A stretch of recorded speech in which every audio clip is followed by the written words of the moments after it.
and at one point even submarines, although those are likely to be for show at this point. Um, Vladivostok and this particular harbor, Sportovnaya, are part of the western, or I'm sorry, eastern front of the Sea of Japan. So, historically speaking, this area has been rife with conflict. I posted jokingly a map of all the people that Japan has had beefs with for territory, but they definitely cover this area. And actually, there have been many points where this area, this region, this larger, greater region has traded hands between China, Russia, Japan, invading at certain points. Like so, it's historically a very battle scarred area of uh, of Russia, and that is where you are landing currently. Let us go to the new. You've got a new splash page that I was working on. Biome.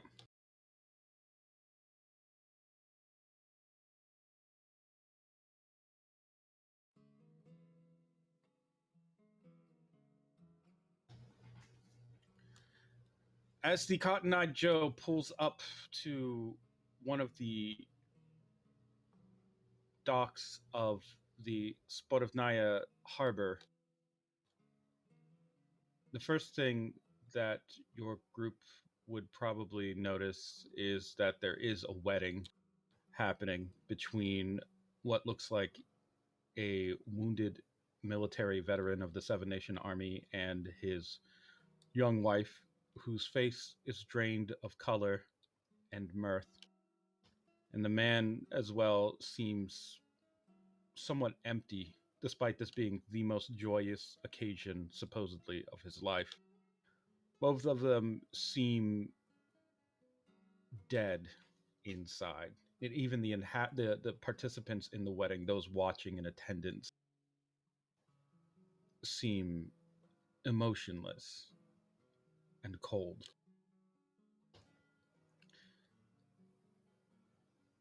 But the bride's eyes light up upon seeing the cotton eyed Joe, and the groom barely seems to notice as she rushes away from him and towards the edge of the pier, running to greet this ship that approaches, cloaked in mist and with its own dreadful aura. She seems desperate to escape.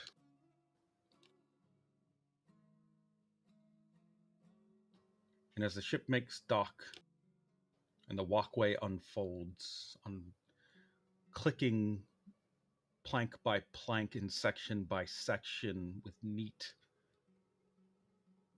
crisp snaps of mechanisms rolling and gears turning, the owner of the Cotton Eyed Joe struts, we'll say, down the walkway and towards the waiting bride.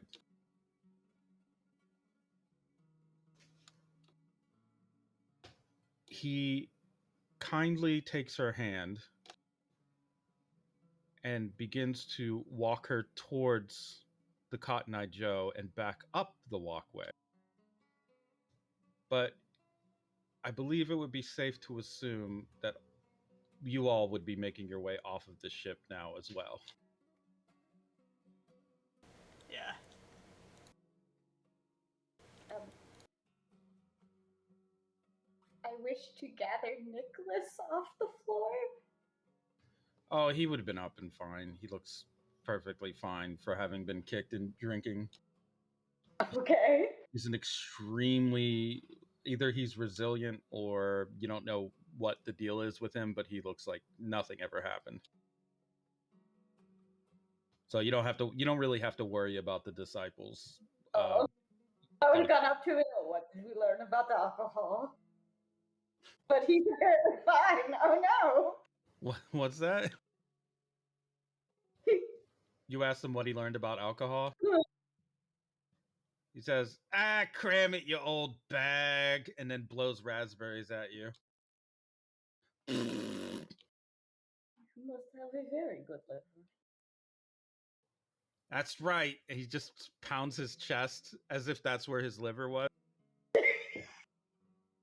Um, but yes, does anyone at all move to stop or interfere with LeRoi, who's pretty obviously about to abduct somebody at a wedding? Oh, You don't gotta. probably should.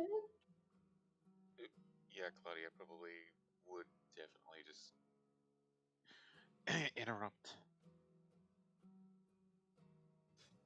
Okay. What do you say to interrupt LeRoi? Hmm. Ah, Leroy, could I have a moment of your time? He will let the woman's hand slip from his and then breathe in sharply through the nostrils and turn his attention towards you. Yes. What is it? I would like to go over the plan one more time so that we all know we're on the right page. It's been a long journey, and getting here has been tiresome with some bumps in the road. Interesting approach. I will reward you with humor then. Sure, we can talk about our plans at one of the dockside cafes, perhaps?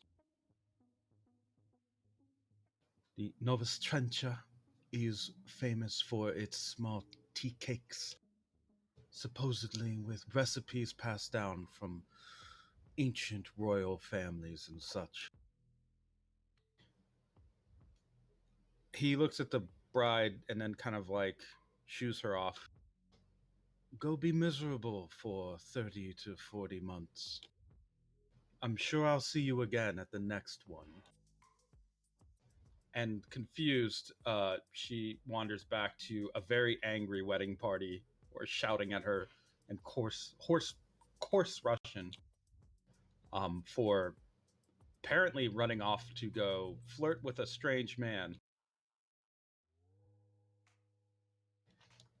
He, once she's gone, finally just breathes a little and almost like seems to let his stomach stick out as he just goes, whew.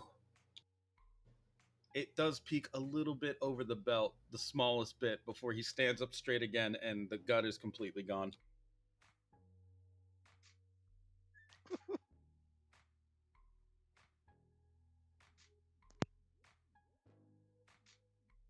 I suppose the rest of you will want to attend as well. Discussing these things out in the open tends to be a bit dangerous, however. So I'll have to use masked language if we want to enjoy a conversation over tea cakes or some other specialty. It doesn't have to be tea cakes, it could be coffee cakes, hot cocoa cakes. I'm wondering if there are lemonade cakes. He starts to walk away as he taps his chin. Perhaps a milkshake cake. Tea cake sounds like a plan. And discretion over tea cakes sounds like a plan as well. Partial to cocoa cakes myself, but whatever they have available is fine.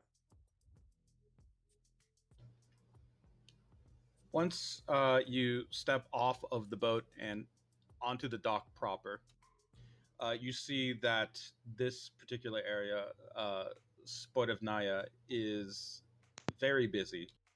Aside from the wedding, which had cordoned off part of the dock, one of the piers in specific, there are a number of workers that are currently loading and offloading cargo from ships, and they do not look normal.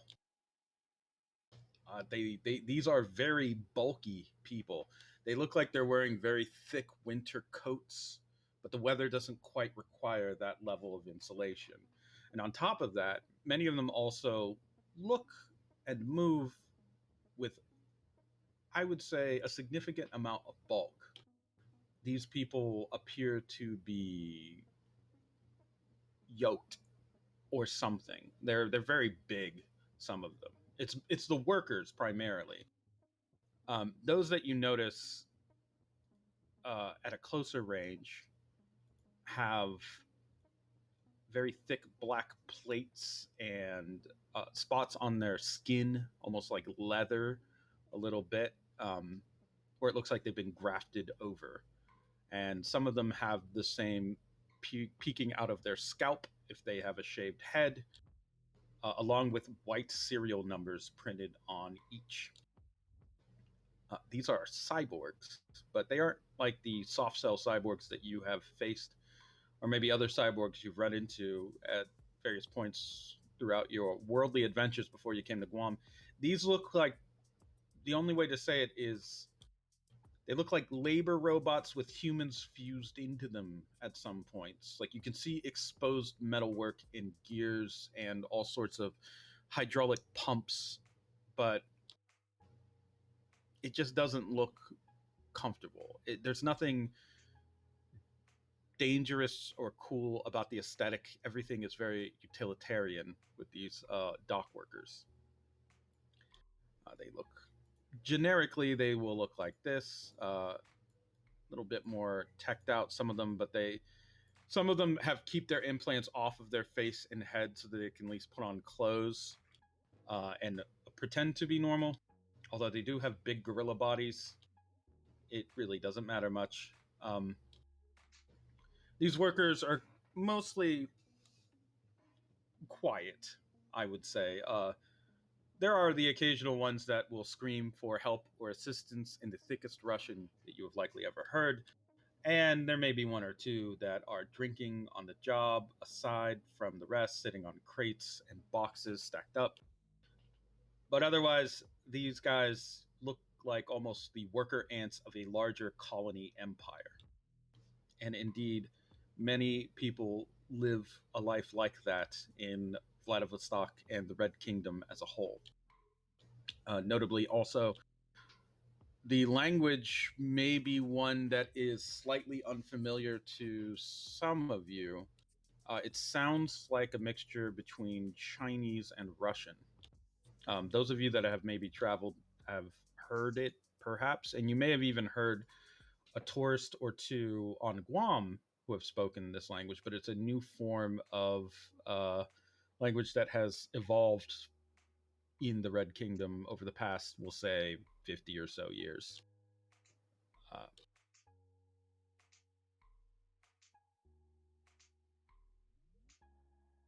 that language is called, we gave it a name.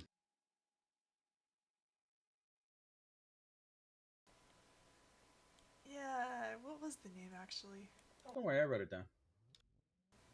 Okay.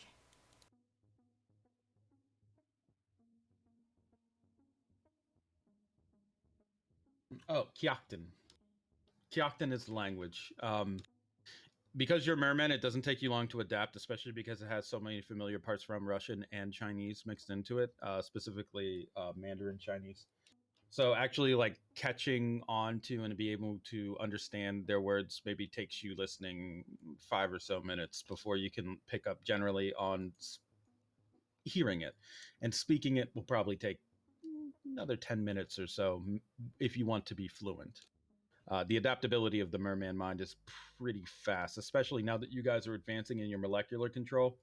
There could come a point where you just speak and understand a language just hearing it once. For now, it just takes a little bit of time to warm up the old fish engine. Aside from that, another thing that you will likely note is that there are really no visible mermen around at all. Because of this, you're going to have to decide as a group what to do with Towner. Now, LeRoi would have warned you that mermen are not very well liked in the Red Kingdom. So he leaves it up to your discretion how you want to handle that. He has a solution that he can offer, or we can have Towner do his just be in his human form if you'd like. Yeah. Just make him be human. Yeah, just put him in human. I mean, Put him in human form. All right. I know he has one because I was asked to draw it at one point. It's like a mohawked dude. Did you draw it? It's a rough sketch somewhere. Yes. Okay, we'll just pause the session until you finish. No, please, please, no. He has a mohawk? Yeah, he's got like a shark fin mohawk with like a little ponytail and like a fin on the back. See if I posted it ever.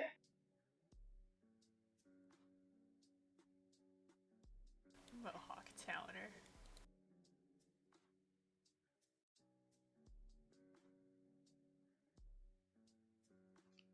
Okay. Then the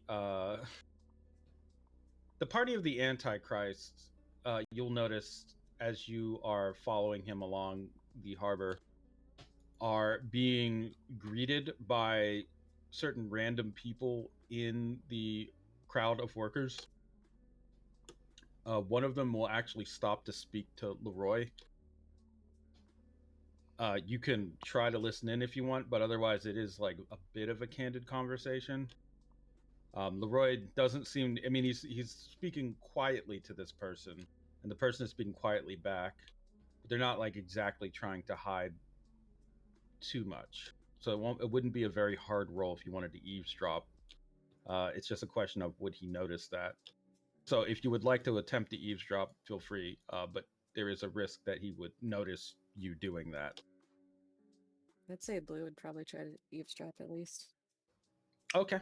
Go ahead and give me a gaze roll then.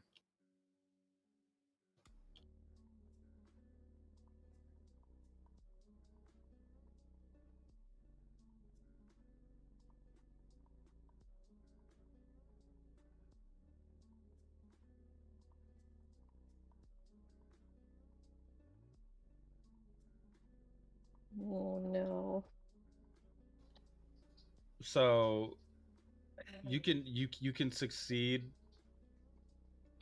with a complication, or you can simply find it that there's not a good way to listen in. It's up to you. Or you can spend your fate points and try to get that up. I guess I'll spend one fate point. To reroll? Sure, go for it.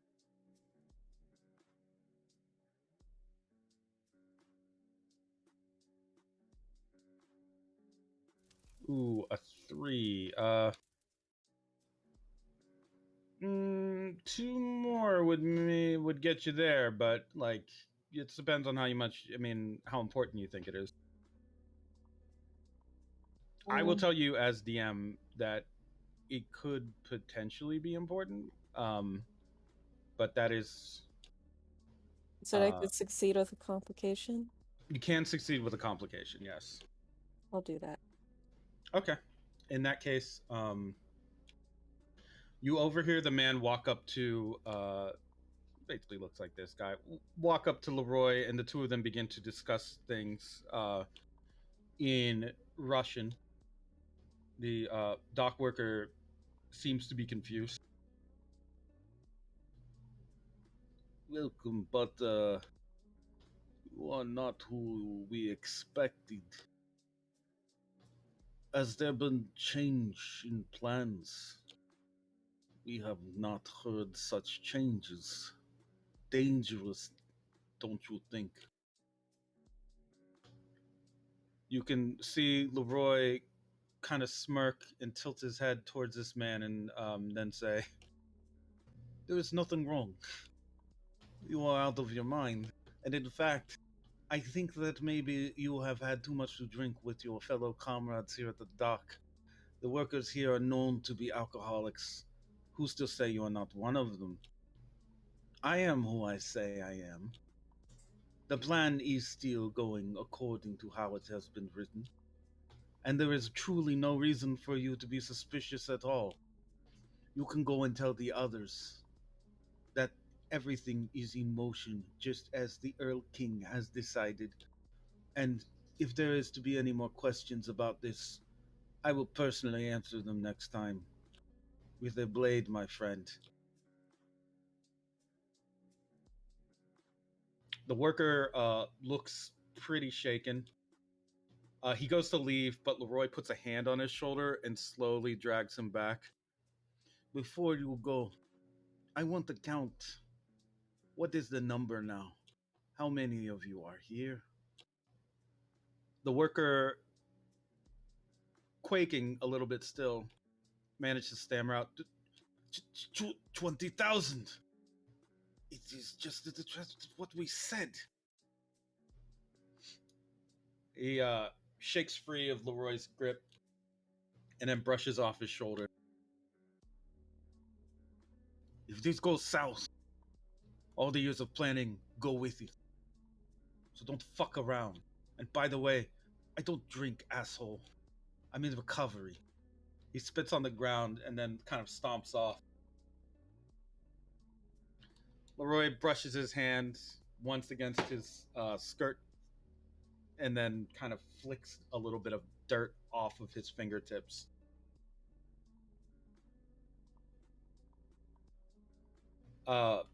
As he does that, though, he does slowly turn his attention towards you, Blue.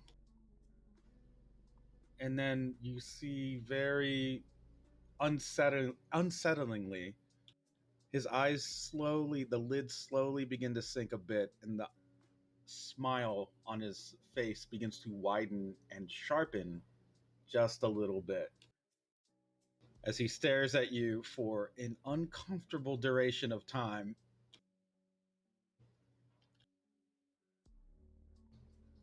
And then returns to exactly what he was doing before, as if he didn't do that.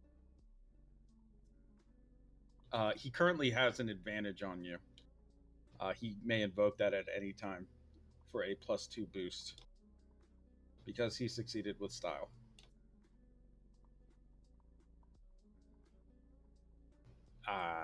So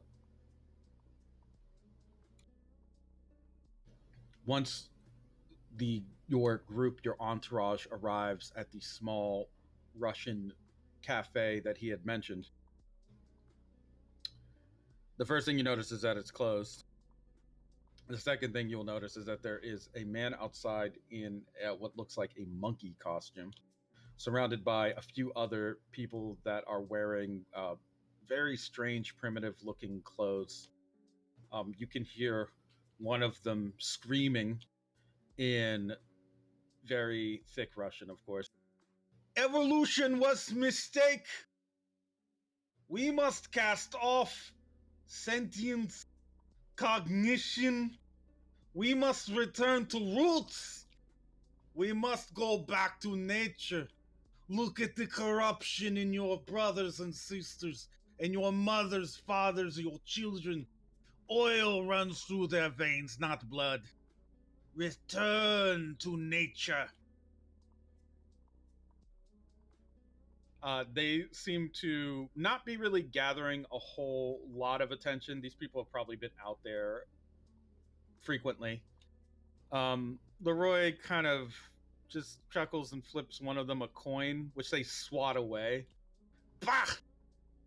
Do not need your human money, pig! When he says that, the man sitting down on the ground next to him with a pig mask says, "Hey!"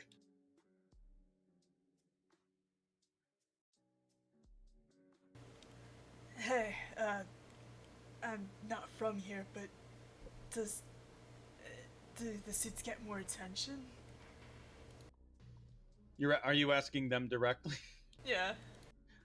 Which one would you, there's a monkey, a pig, and we'll say a bear. The pig, I guess. The pig, who looks rather downtrodden. He's sitting down against the building, the closed-up diner, and he's wearing a rather cheap-looking It's plastic mask. Uh, Once he sees that you're giving him attention, he says, "Oh, the suits. Yeah, they catch the eyes of some people, tourists, but it's more of a statement. Oh, what's your cause, stranger? We think that modern humanity lacks an understanding of what it means to be biological, what it means to be sentient people. They are now trapped in these computer networks, these systems, like little plug and play components. I should know, I used to be technician, uh, studio programmer mostly, but I do telecommunications, or did. The amount of media saturating the brain is like dye in the wool. Can't remove it sometimes. Bleach works, but when it comes to the brain, what bleach could there be other than vodka? Vodka. I just got here, but is it really that bad? Like, is technology a poison here for you, it seems like? Ah, look around. He motions to the workers that have been walking along the Spotivnaya harbor uh, piers and various little runways. Well, these folks, it makes sense. It probably makes their laboring easier. That's worse than that. You are new to the Red Kingdom. He whispers, Russia. I am. Are you saying that as I stay here, I'll see with my own eyes what you speak of? It won't take long, don't worry. This land has been decimated by radioactivity and various scientific experimentation. The wildlife has grown large, dangerous, mutant. There are all sorts of horrible things out there. Even the farmers have to take anti-rad medication just to work fields. Food has to be processed, derad. Pills are given out to children for free until they reach the age of 7, because then they'll get some as a stipend from the job they have to take. Where's the regulation, the oversight? Where's the government in all this? Why do you think I am here wearing pig suits sitting next to this boarded up cafe? It's because there is no real government. It's hollow. Paper tiger. Everything corporate. All corporate. All the time. Everywhere. Um, is there some form of resistance? A name? Just the people sitting outside dressed up like freaks. Everybody else is too tired, scared. And Seven Nation Army will crush those who talk a little bit too loud. They humor us. They let us sit out here because we make them laugh like clown. But if you are serious and if you can put up a fight, then you are dead. In a matter of evenings, you can measure your lifespan in the amount of time you put your head down on pillow. Once, twice, then never again. Damn, it's really that grim over here. Welcome to Red Kingdom, huh? There's gotta be some sort of resistance started, I would think. Something. There's gotta be a force that can be reached out to. I would think. If you find somebody, let them know I am here. They should be able to pick me out. I am, after all, quite pink. Oink, oink. You here often? Nowhere else to be. What's your name, friend? I'll remember it. You can call me Wiggly Ivan.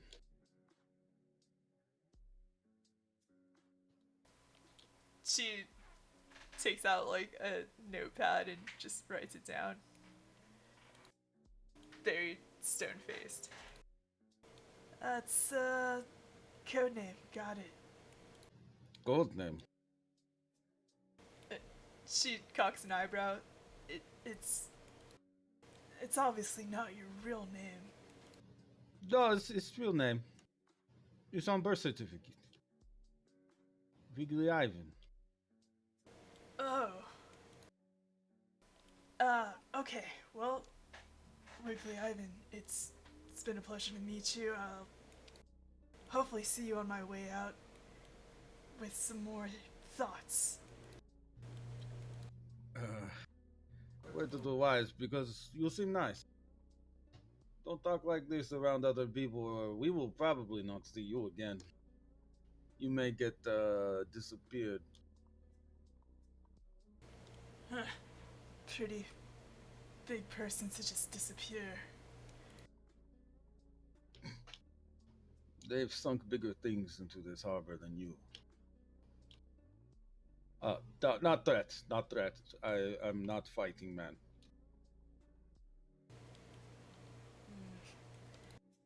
Alright, I hear you.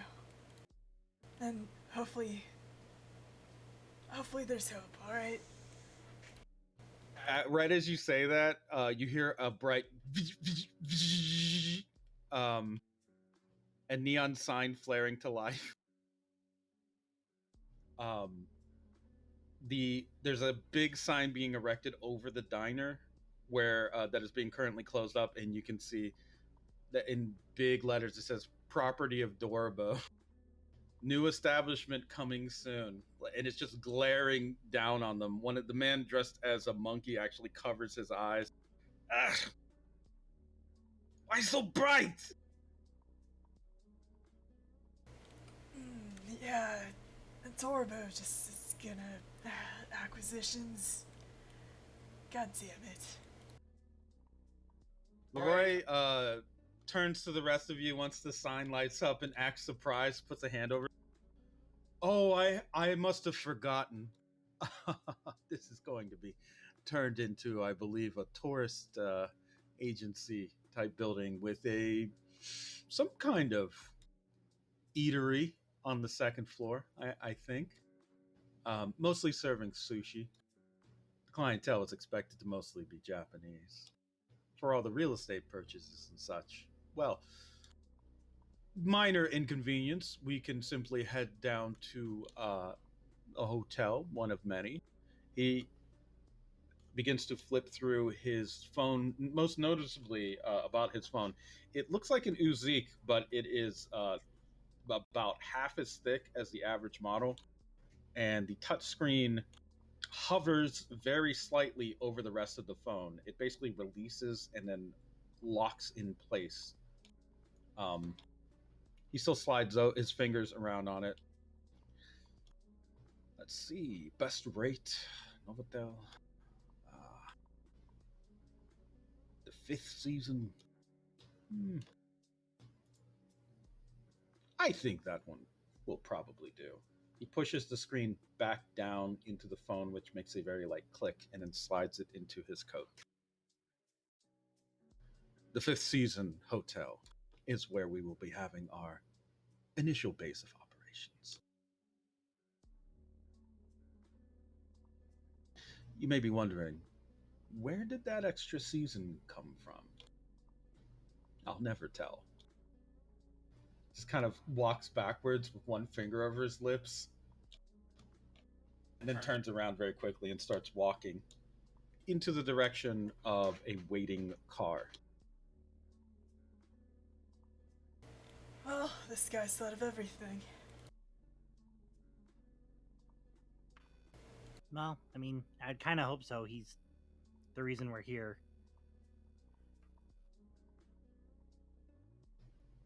The cars in question will quickly escort you towards the Fifth Season Hotel, which is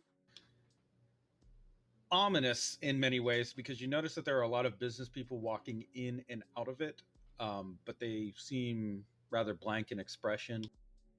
Um, I will say for you, who hasn't done anything, Matt? We'll say Mikey.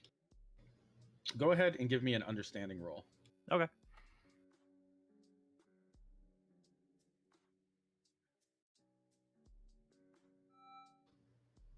A man and a woman walk by you, sort of shoulder to shoulder, wearing business casual outfits, very plain gray, slate gray. With a 4,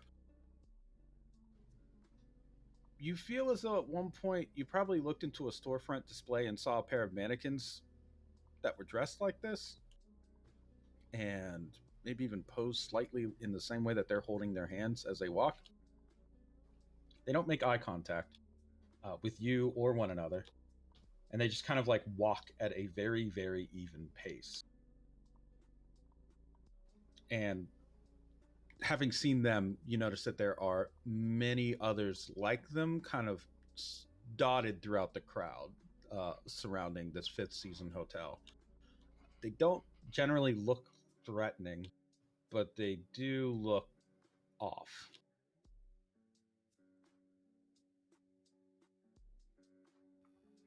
Great. I'm glad having the highest gaze allows me to view the uncanny valley all the time. Well, don't worry, it's useful. Inside of the Fifth Season Hotel, with its rather plain black interior decoration, it's just mostly blacks and heavy grays with the occasional splash of blue or green. These displays speak to a more almost minimalist, a minimalist type of aesthetic. Everyone in here looks like they are simply part of a transaction. People that are checking out or checking in are simply flashing money or the card, more specifically, or their phone. They're leaving, they're paying for things, they're making appointments. No one looks particularly personable. No one's making a lot of personal conversation in this place. Once the flow of traffic lightens a little and LeRoi has led basically the entire group up to the front, he simply nods and raises one hand to the front staff at the desk. They nod their heads, hit a little button under their desk, and then raise one hand and hold it up towards him, almost like a little bit of a salute. Like they have their arms crooked and bent as if saluting the normal American salute, but their palm is turned forward and held just about at the forehead. LeRoi returns the gesture, and once that button is hit, a small panel opens up on one of the walls in the lobby, revealing a new set of stairs behind them, behind a hidden panel. LeRoi simply walks through it, followed by the rest of the group, and all of it leads up to a rather plainly, for lack of better description, sinister dining hall. There are black streamers everywhere with a very, we'll say, dim red light that occasionally will pulse. And multiple, what look like goat heads in each of the corners. They are stacked together, one on top of the other, almost as if they were peering through a crack in the room itself, and all trying to get in, trying to rush in, and all of them being stuck and jammed there together. Because they are doing this, none can make any forward progress. All are stuck. Of course, these are all just decorations, but the wild flare in the eyes of these goat heads almost makes them look lifelike, as does the occasional flare of light upon their horns and in their eyes. Some of them have even open mouths with bared teeth, flat and still somehow sharp. LeRoi sits kind of towards the center of the table. On one side, he has, of course, the disciples, which are these four that you're familiar with: Alsatia, Nicholas, Lazaro, and Helena. And on the other side, there is room for your group. For those who aren't familiar, this is basically an evil Last Supper setup. Very noticeably, also, aside from the disciples that you're familiar with, there is one man at the far corner in shadow who seems to be wearing some kind of black bodysuit, and there is a very noticeable buzzing sound coming from him. He is not sitting with everyone else, and he just occasionally, all he's doing is sitting wrapped in his own arms and twitching on occasion.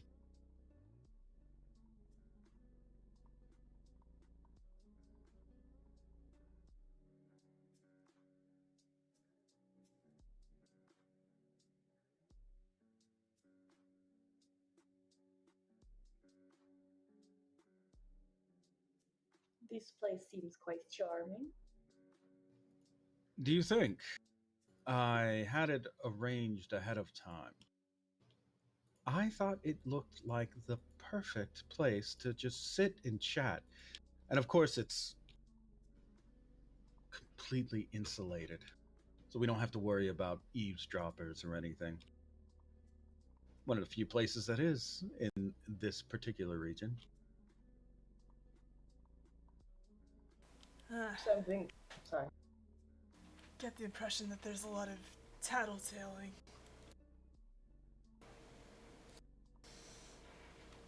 That is one way to think of it. I believe there was mention of important details regarding the mission. Nothing wrong with a quick review.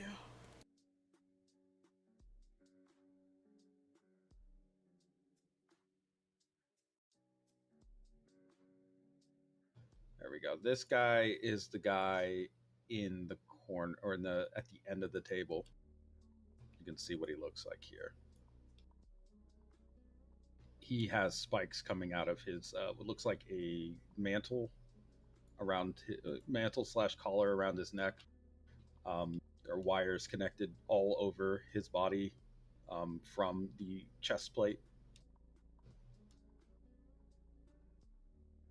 Hard to even tell if he's human or not under all that. LeRoi removes a small stack of folders from beneath the table and sets them out. Before we get started, there is going to be a little bit of paperwork. Nothing too serious, but because of the various anti-merman measures that have been put into place by the security forces of the president of the Seven Nation Army, I will be needing a little bit of, how do I say this, biological subterfuge? Yeah, that makes sense. In accordance to that, I also need a little bit of information, something, we'll say, personal. A personal fabrication, in fact. You see, there are various psychological countermeasures protecting the president at any given time.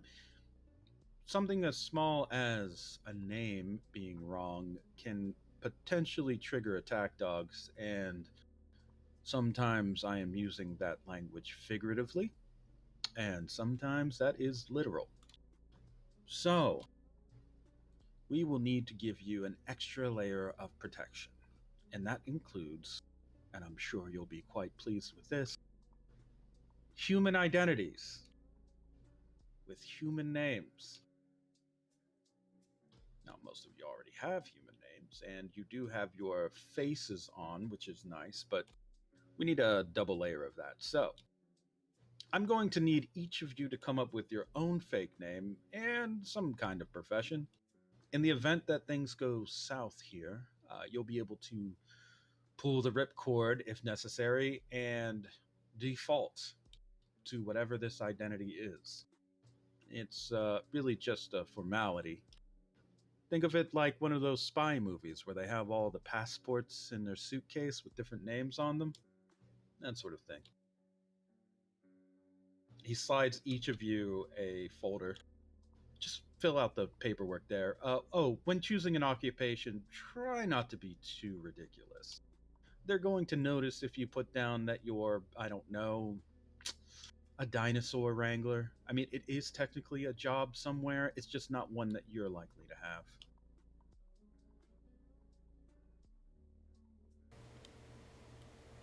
Noted. I can imagine you would need to remind, well, everyone about this sort of thing. And she's thinking to the underlings beneath him. We'll be sure to be reasonable.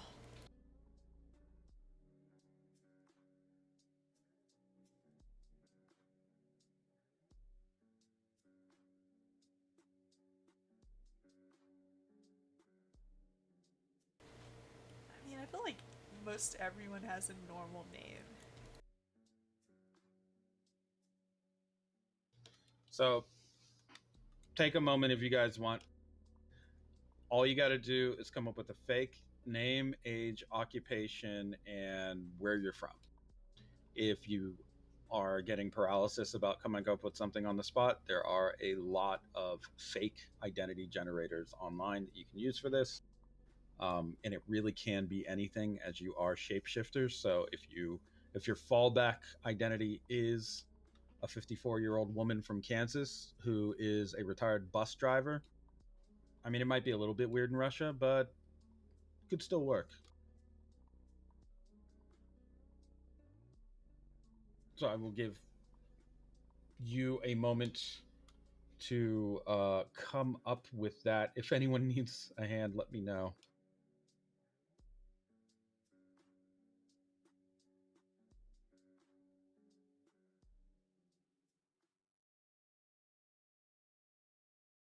Or we could just go around the room one by one. That is also a possibility. I mean, I kind of figured we would anyway, but Okay, definitely need a sec. let's start with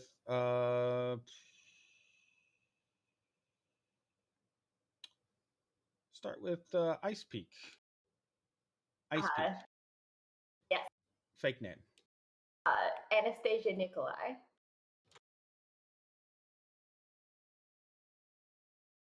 Fake age. What's a little older than the mermans are usually? 30s. Okay, so 32. Occupation. Some sort of doctor, maybe? What kind of doctor? Surgeon? The whoever's in like emergency transports. Like ER, just an ER doctor, I guess. Or I don't like know. an ambulance doctor. Oh, I don't know that they. Isn't that just an EMT?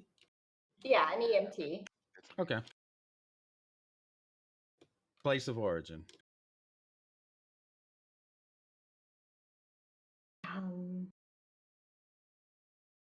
Should I say the red states or no? Because then they can look it up.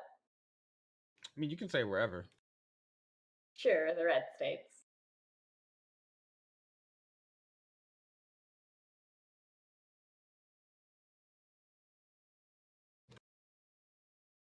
Which part? I guess this is the place I know the most. if people were to ask me questions about it. So you'd say Vladivostok? Yeah. Okay.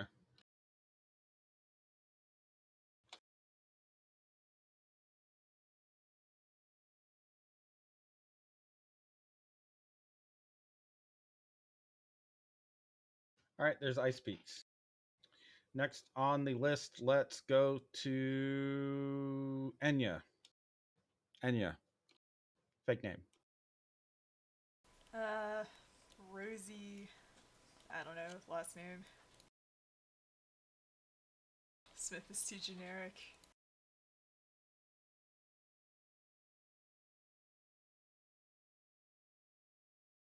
Rosie Little, I guess. I'm gonna- Rosie Little. Yeah, whatever. I like it. Age 44. Land surveyor. Mm-hmm. I guess from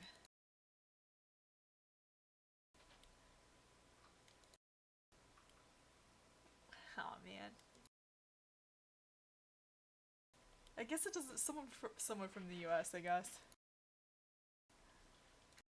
Okay. Then you are from the. What did we call it? Oh, the United Americas. Yeah.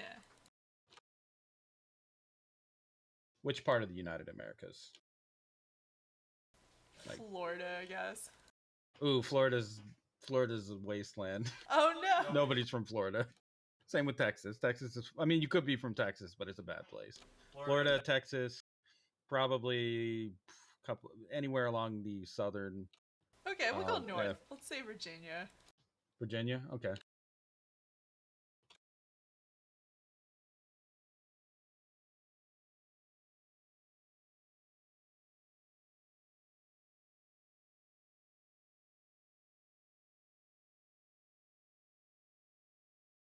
You are from True Virginia.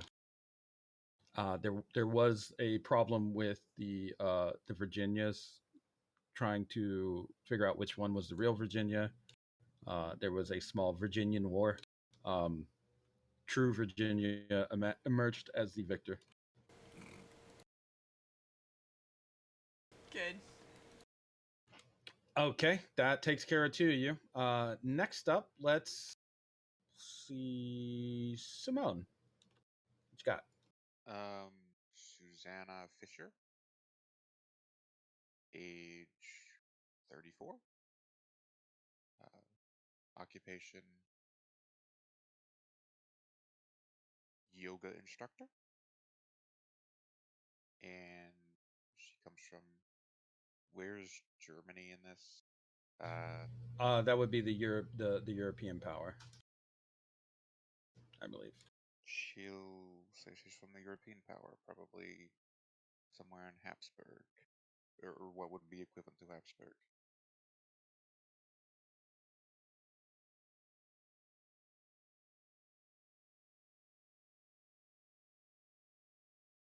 Alrighty. I like yoga instructor. It's a good one. Blue.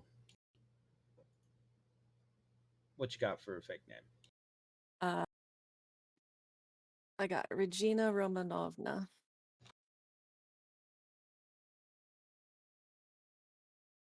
All right. Age? And she's 30 years old.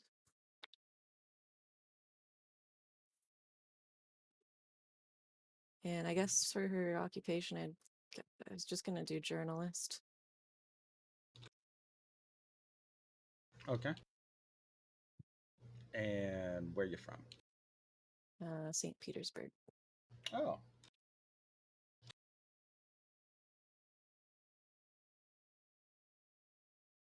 Nice.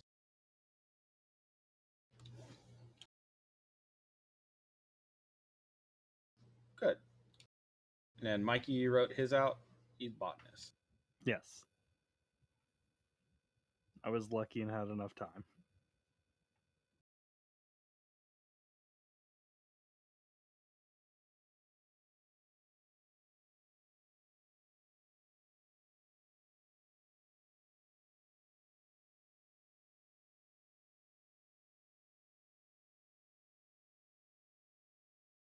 Great.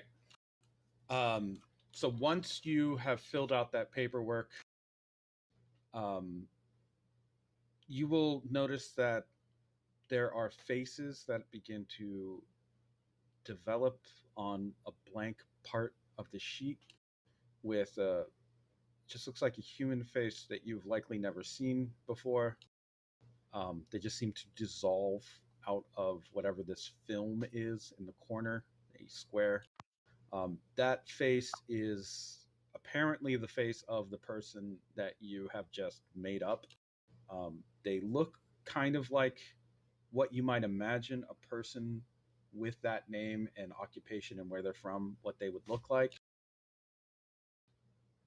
LeRoi will review some of what you have written, as in just mostly walk around the table and look over your shoulder. Once everyone has finished, he gathers them up and hands them off to um, Helena, who then hands them off to Lazaro, who then tries to hand it back to Helena. Um, but then she is just clearly balling up a fist. Lazaro sighs and walks off with the arm of folders. LeRoi claps his hands together once. Very good. Swift, quick on your feet. That's good. It will be vital to this mission that we be able to improvise when necessary.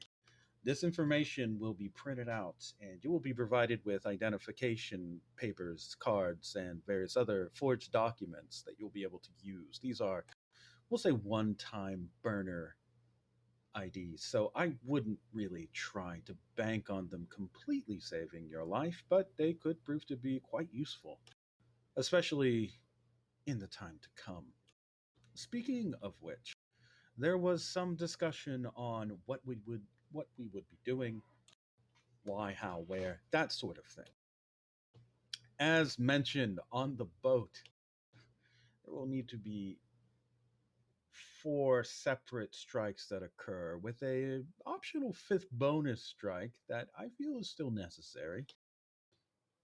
To summarize briefly,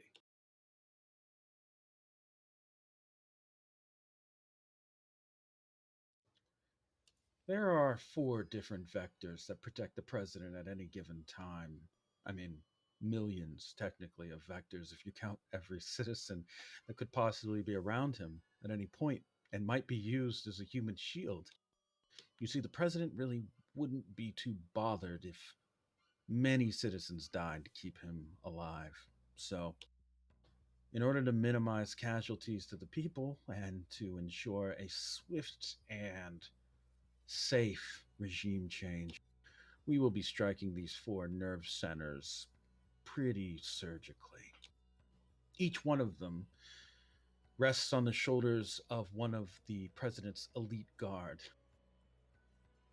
A brief history, if you don't mind. You see, the former president, Bloody Valentine, also had a fondness for an elite guard, one in particular. As the stories go, and is oft disputed, he was betrayed by his elite guard, just one man, an officer by the name of Joshua Sojourn.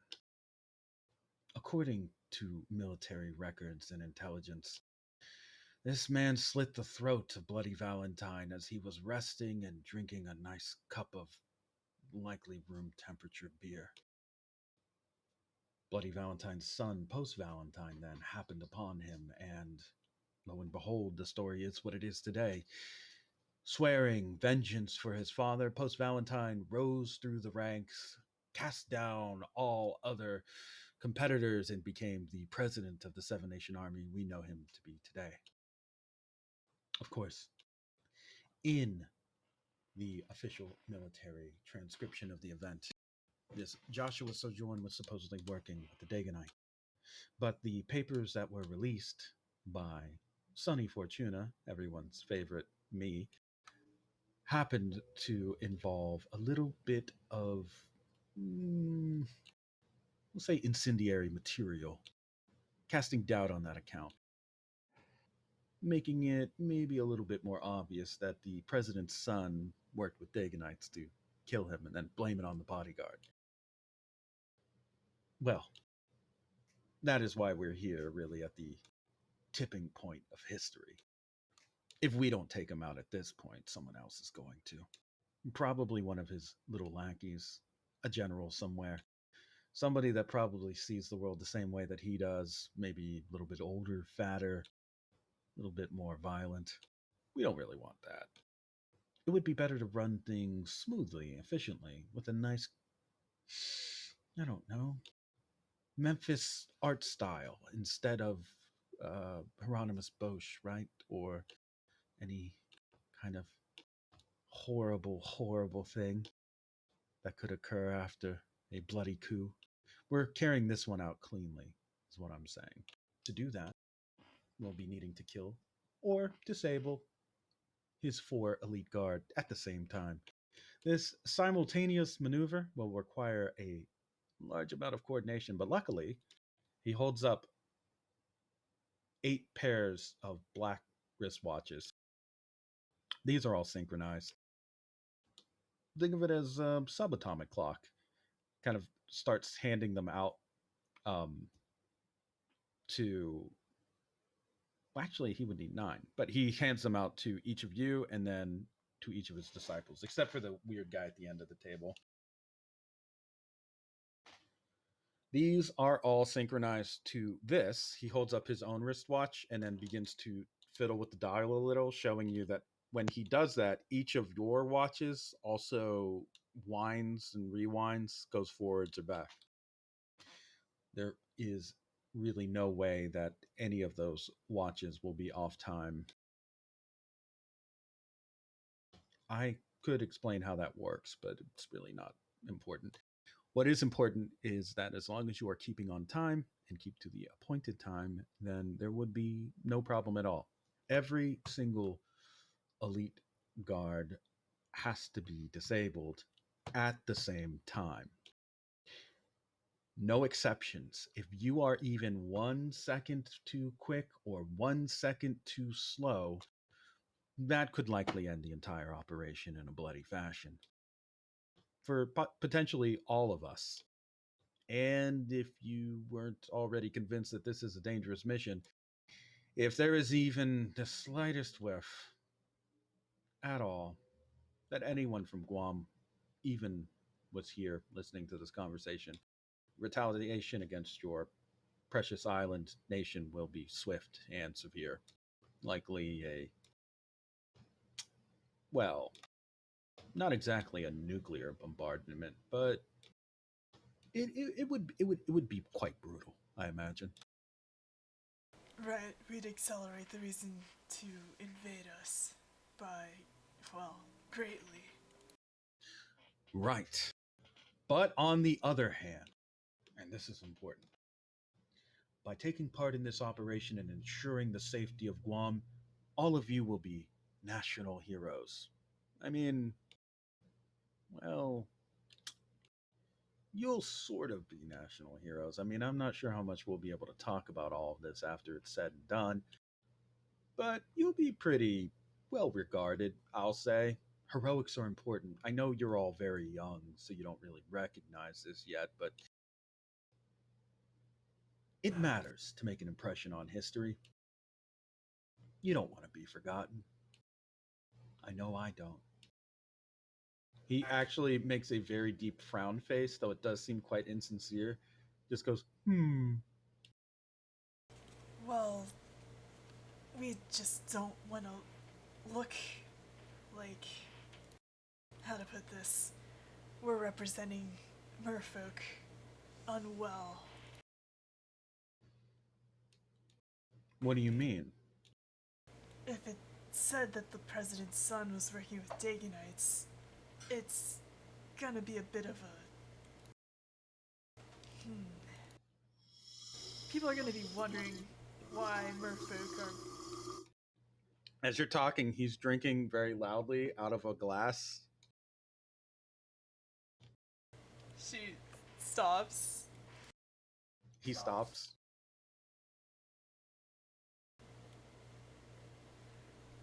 Never mind.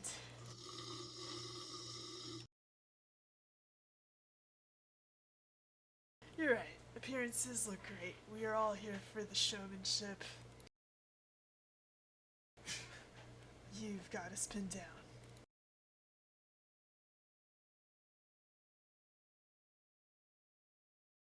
Of course I do. And it's fine, of course. There's nothing wrong with wanting glory, by the way. You know, making a good name for yourselves. Nothing wrong with heroics. Nothing wrong with making a bigger, brighter future.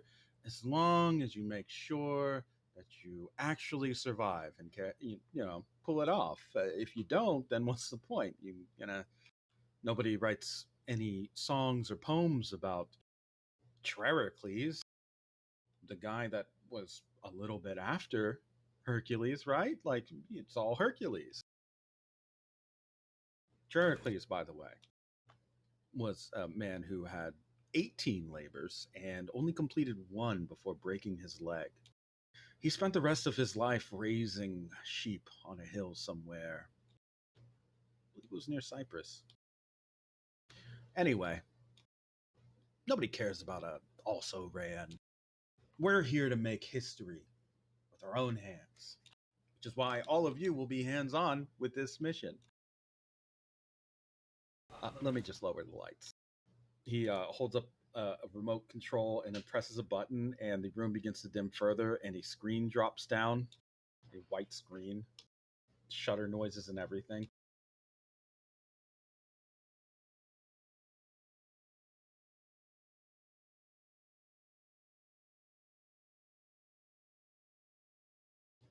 All right, now you all will be involved in a joint operation that will be run with some of my employees here from the Dorvo group. You will each be paired, with the exception of our good friends Blue and Icepeak, who will be working with Nicholas. The rest of you will be enjoying one-on-one friendships and partnerships and camaraderie with all of these fine folks. Father John actually walks in late on this meeting with looks like a bag of fast food with Russian lettering all over it. He sits down between, I will say he's like right here, and the weird dude in the suit is like about on the other side, further away. Father John nods to that guy, and that guy just nods back.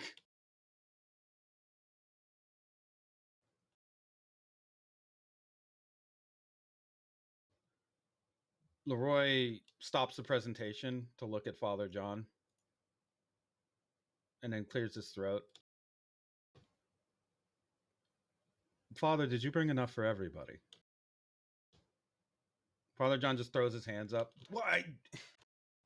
I didn't get a chance to really eat on the boat. I don't want to eat that damn seafood made by ghosts and shit. Just go on. Don't make a big deal. God. Sorry. He looks up and then like apologizes and then goes back to eating what looks like a very strange burger made with almost zebra striped meat in the patty. LeRoi just rolls his eyes. As I was saying, each of you will be teamed up with a partner, uh, usually along the parameters of which skill set complements which skill set to take on which opponent. I've run the numbers, and I think that I've found a pretty good formula for this. If there are any questions, objections, that sort of thing, you can direct them to me afterwards. Not before. I don't want to kill my vibe, you know? I don't really like a lot of doomer talk. No more pessimism for LeRoi. It's all positivity. It's all good vibes from here, you know? That's what I'm about. Good vibes. Anya shifts uncomfortably, anxious for him to continue. Well, he actually points at you, Enya.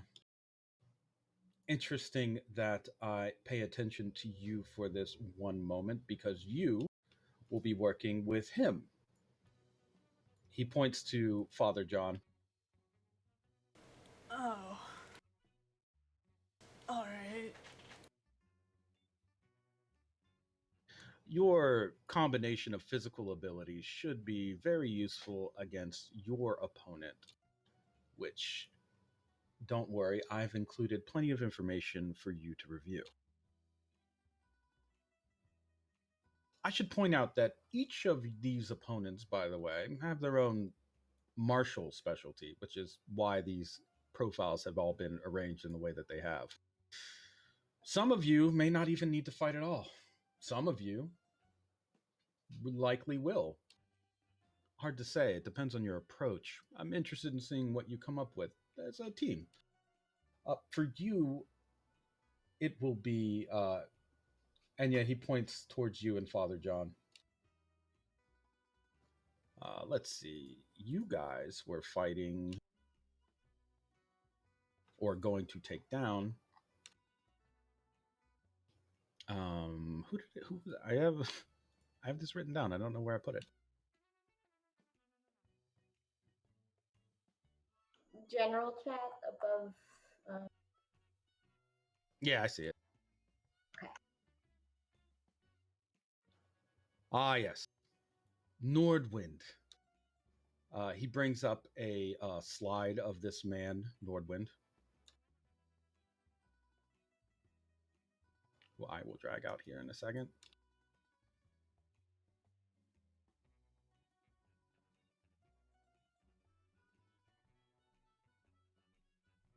He points to the face on the projector. It looks like this man is wearing very strange, you would say almost Mongolian style face paint with very curly hair, very long and flowing, a hood over his head, and shamanistic looking clothing. LeRoi taps the screen that he's projecting on once. Nordwind here is a general, or was at least. He is aging out rather rapidly, and as a way to keep him from possibly fomenting a great deal of unrest and making yet another coup attempt at the president decided to make him an elite guard, which, could be good, could be bad. I don't know. He's a ripple master. He taps the screen. And he has his own particular unique style as a member of the Valentine clan. Samurais, by the way, all of them are. He runs with a crew called the Black Shamans. They are very strange religious type, like to do occasional human sacrifice.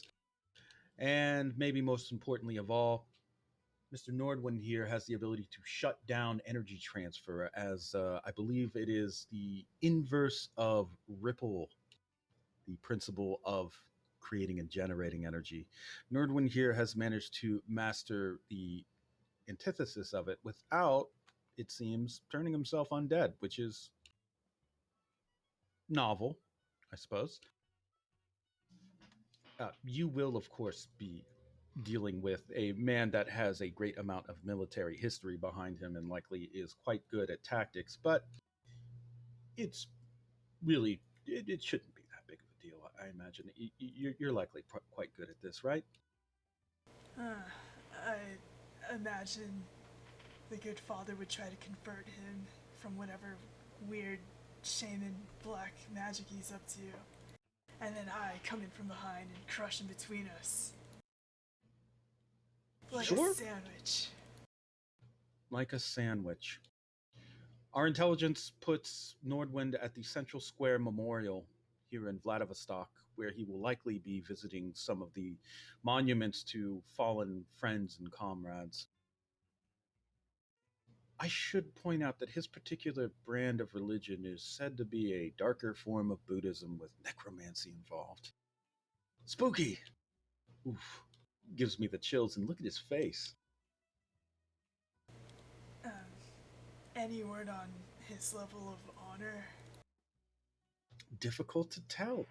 To be honest, intelligence really says that Nordwind was, by all accounts, a brutal operator, but in his old years, maybe trying to brush up on having a stronger legacy, free of, you know, atrocities and such.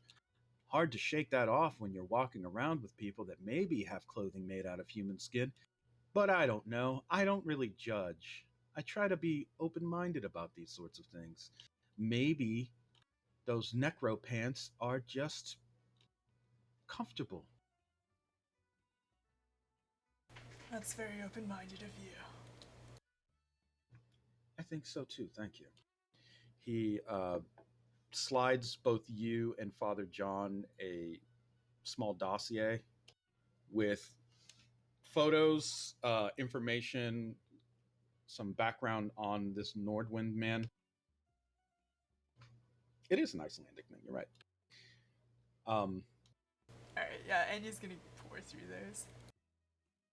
the next one up is let's see. He presses the button on the slide and it brings up this woman.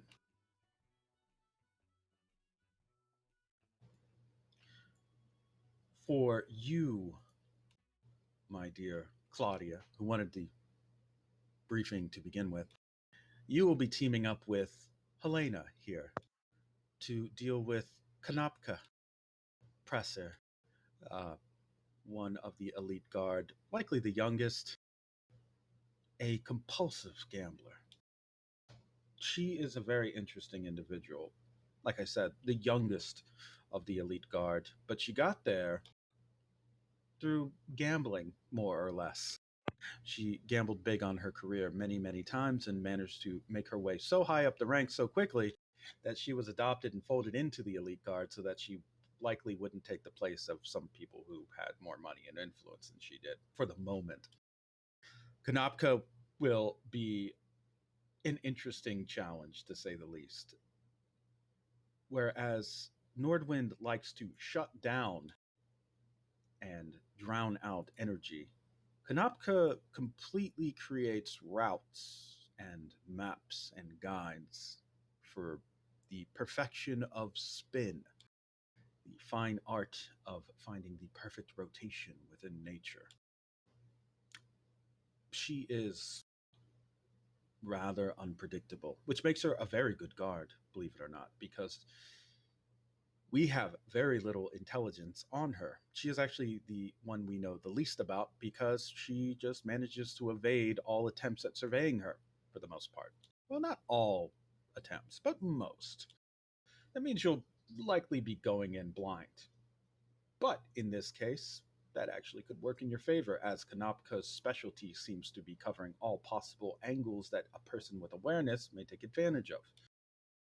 In other words, the less you know, the better. But if you want to make things dangerous, he throws you a dossier, Claudia, and hands one to Helena as well. Her crew are the map makers who spend most of their time just gathering information on the environment. It means that she's a dangerous opponent pretty much anywhere, even a bathroom, I'm sure. I wouldn't attempt to actually kill her in a bathroom. It might be an embarrassing death for either one of you. Oh, Noted. important to point out, by the way, and why Helena was added to your team, she seems to love racing, which is why you will be able to find her at the Dynamo Arena, also here conveniently in Vladivostok, formerly the home to a very losing soccer team, but with recent changes in the weather, has been converted into an indoor rally arena, which is fun. And she plans to do a little bit of racing while she's here. We'll just have to make sure she doesn't cross the finish line.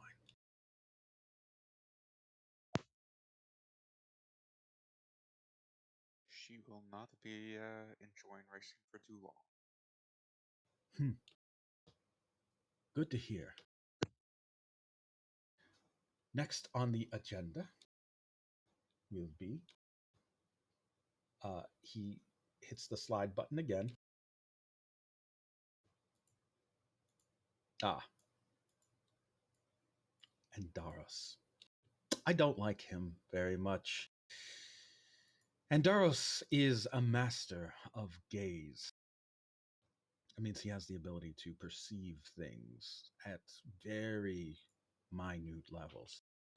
Of all the supernatural martial arts, gaze has the potential to be the most dangerous, as there is very little you can do when your opponent can see entirely through your plans and strategies.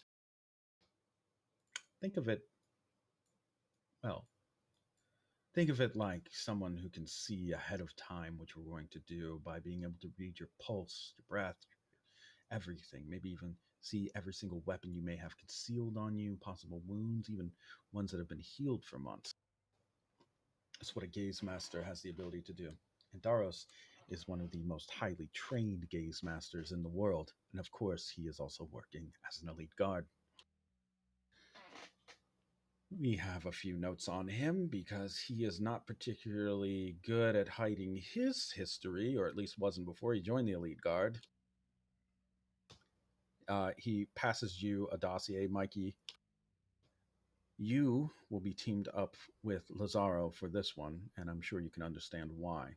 Will be a battle of perception, spying, that sort of thing. And I believe you're pretty good with a sniper rifle, are you not? Yeah, you could say that. You ever thought about shooting me? I mean, not you. Wow, Mikey, really? Mikey's reading over the paperwork, just looking at the dossier. LeRoi actually he hides his face a little as if he's like overcome with emotion when you say that you haven't thought about shooting him. Wow, that's the nicest thing anyone said to me in quite some time. Thank you. Lazaro here is also an expert at dealing with perception, gaze, that sort of thing. He has the ability to hide details, as I'm sure you've noticed. The two of you will be working together to take down Andaros, who is likely to be, well, at a beauty pageant. He is a little bit of a blech, if you know what I mean. Someone who has the ability to perceive anything within a very large range, and I do mean anything. Well, the mind begins to twist a little. In that way, Andaros unfortunately has become, well, he's a pervert.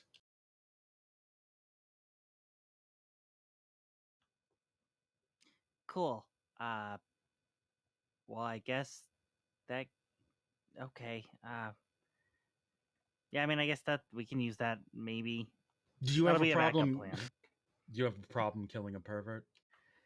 No, it just that seems like weird intel to get, but I guess any intel is good intel. We can always use it against him. It's actually one of the first things we learned about him was that he was a pervert, because it had been requested many times before he had joined the elite guard that he be shipped to different units around the Red Kingdom and just generally the Seven Nation Army for all of the various complaints and harassment. Oh yeah, no, perfect.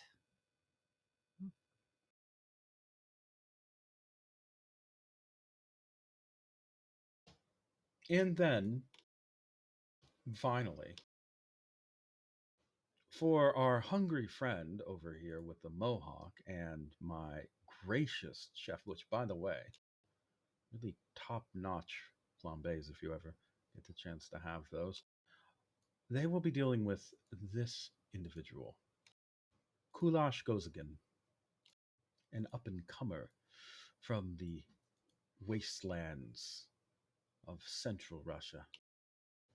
Some say that he was born in Siberia. Others say he came from a desert somewhere to the south. Some say that he's not human. It doesn't really matter much as long as he dies like one. It's that's all that's important. Kulash here is a master of the art of drift, a recently created martial art that focuses on spatial difference, the push and pull, as it were. Because of that, I feel like some muscle may be involved, which is why I've assigned Osesha and a good detective Towner here to deal with this one. His crew, the Masked Lion Monks, are a little bit, how do I say this?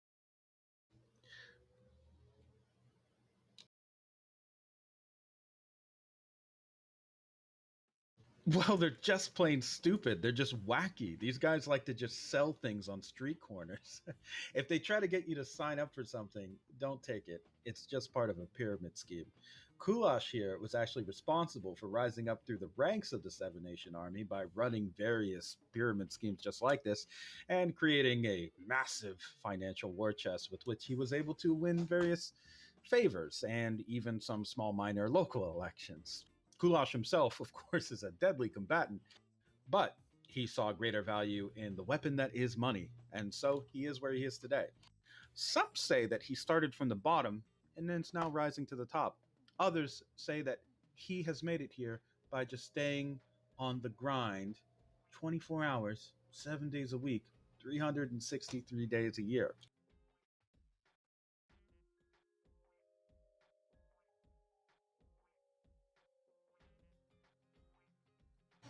Don't be fooled, however. His business savvy is separate from his acumen for combat, and his own fighting style is actually unique,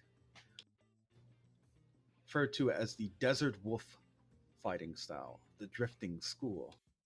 They say that he can actually completely decimate an environment within his range. Spooky stuff. Sounds like they're gonna have their hands full. Oh, I'm sure they'll be fine. Well, those are all our assignments. They are. Well, aside from, of course, the last one. Now, the four elite guards do need to be taken down simultaneously, but aside from them, there is also a high level retainer, which could potentially try to take over the position of president once that, well, post Valentine has an unfortunate accident. I believe we are familiar with this next one, he says as he hits the button. Valentine clan's own Don Reyes, said to be one of the strongest samurai within the Valentine clan, if not the strongest. Don Reyes has been responsible for a number of genocides that have happened globally. This strikingly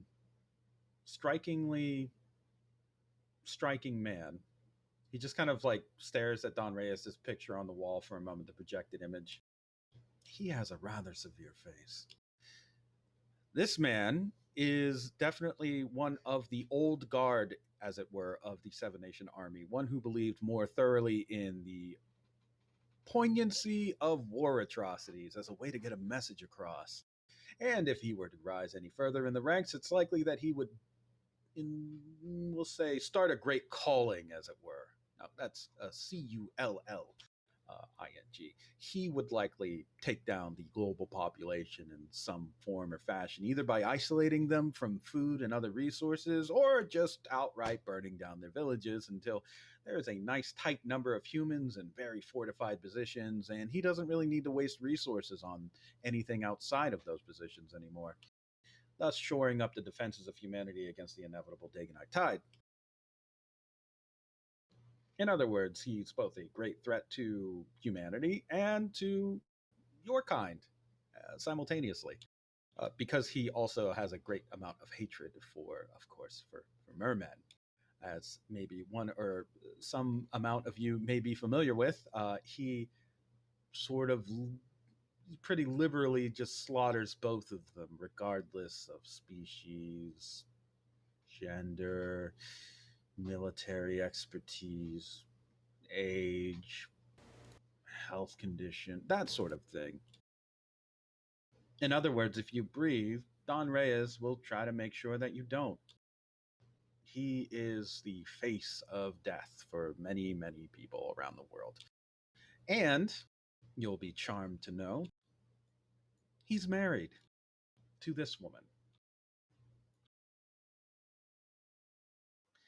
His wife, Linda Reyes.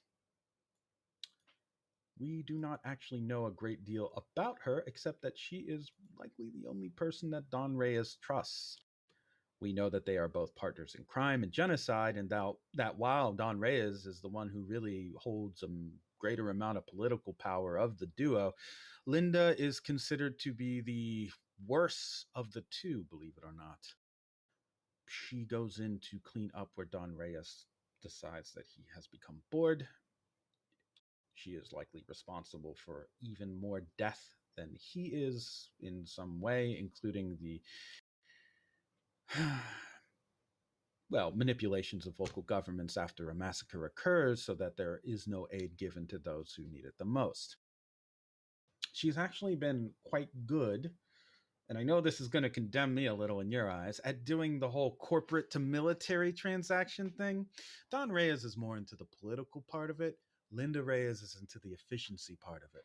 The two of them together could likely be one of the worst historical figures / partnerships in human history if they were to rise to the level of president, either one of them.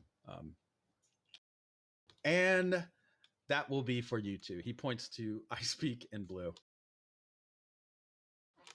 You will be taking on 2 dance partners with your very own adopted child, Nicholas Pine, who, if he doesn't return, I can't tell you how heartbroken I will be for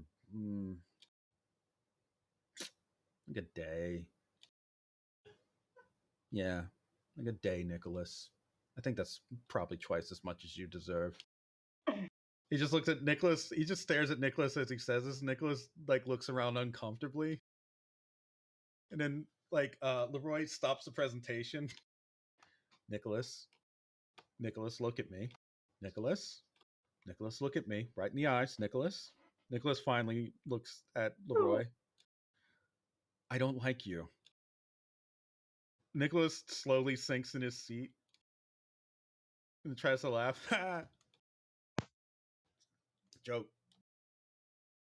You can see Nicholas is starting to fight back a tear. Damn, not even the Antichrist likes that kid. I will make sure to return him to you. Of course you will. I will tell you that for your particular mission, there will be some differences in the parameters, such as, for example, that you won't need to necessarily be on the clock, but if the others are killed well before the Reyeses, then there may be an issue with them being alerted. We are doing our best to ensure that they will not be at the same place at the same time, but if they are together, it could be an issue because I'm not quite sure if even Black Swan could take the both of them down with their swords within proximity of one another. I'm saying to you, it would be dangerous, as both of them have command over magneticism.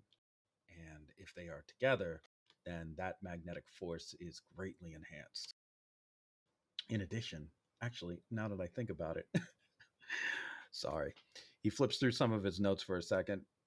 No, you're going to need to kill them before everybody else takes out their targets, I'm afraid.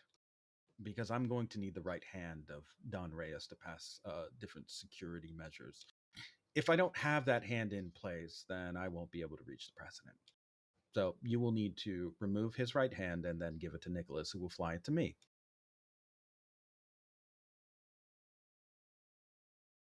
And the right hand will help you locate him?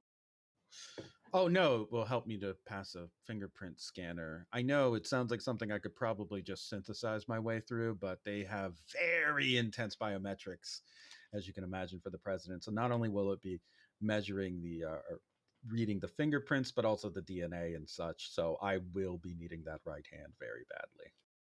Or you could just fail and everybody will die. I don't know. No, that's likely the outcome. Because if the president finds out that his elite guard are killed, I think I've already gone over that. Or if he finds out that the Reyeses are dead, then it's pretty much the same result. So we basically need to strike in a falling domino style assassination that will take place before they can communicate with one another. We will have to be synchronized. Accurate? swift, professional, timely, mannerly, most importantly, prompt. And last note, um, he hits the next slide, and it just says in big letters in um, yeah, Comic Sans. It says this. Oh. Uh,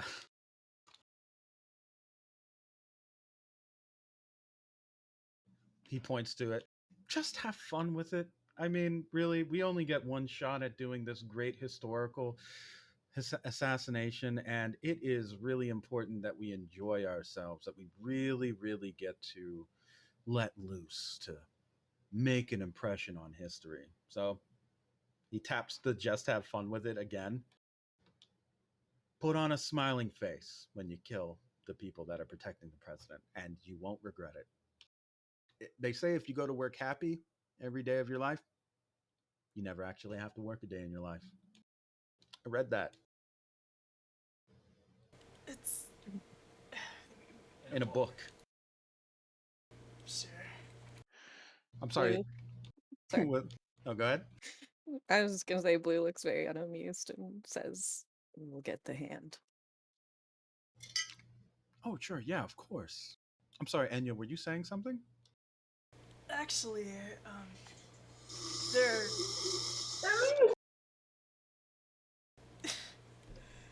there's such high standards for success. What's the plan B?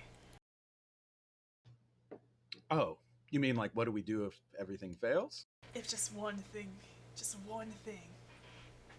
doesn't. If Sure, yeah, I get you. If one thing fails, well, let me just describe it for you in the most unalarming language possible.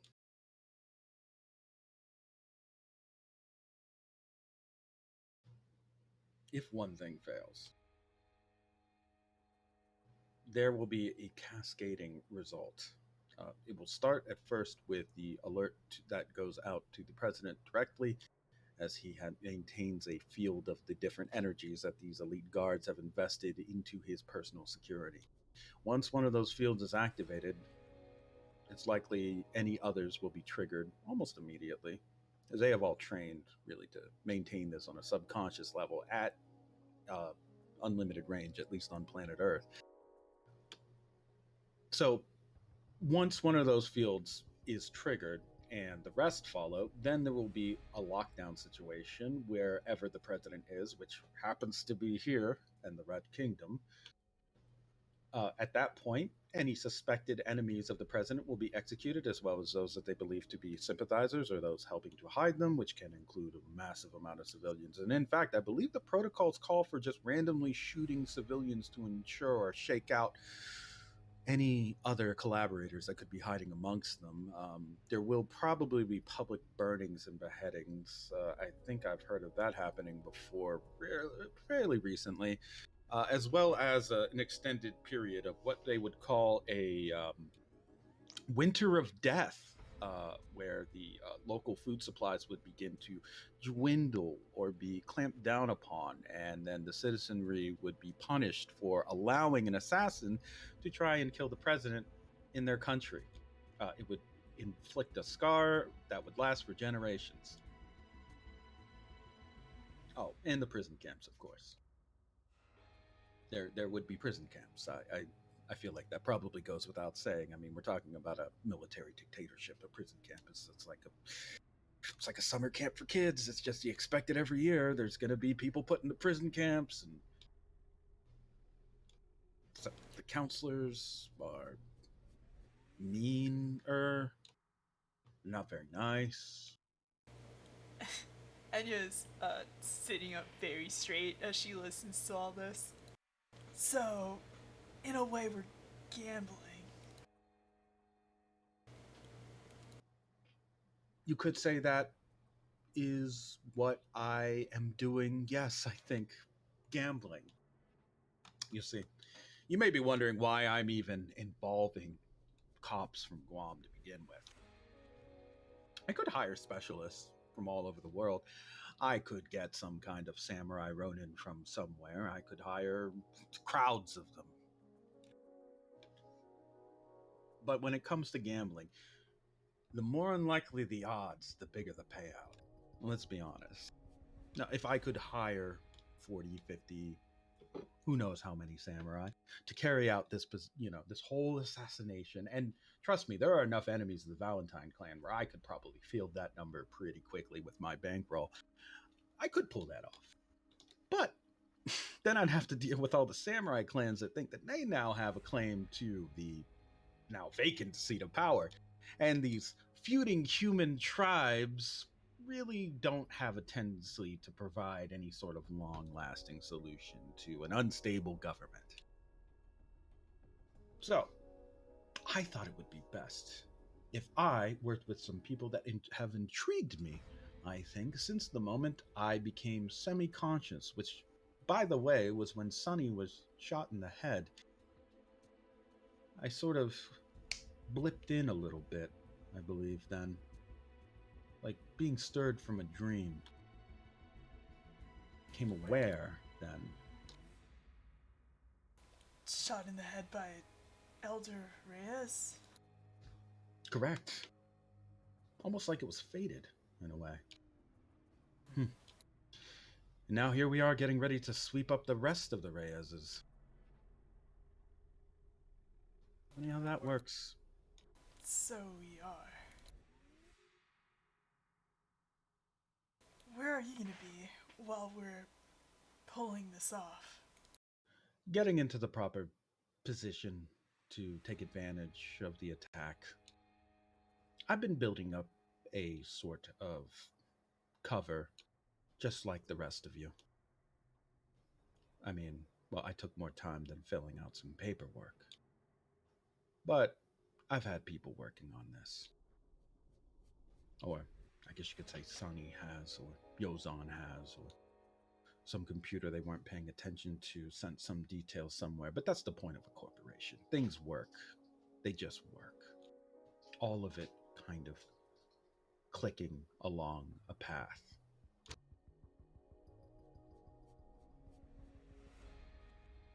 So don't worry about me. I won't be far from danger myself. In fact, you could say I'll be in the most dangerous position possible.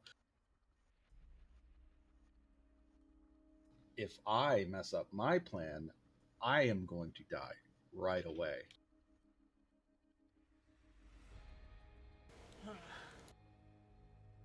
Alright, well, it's clear that there's a lot on the line here. We'll get this done.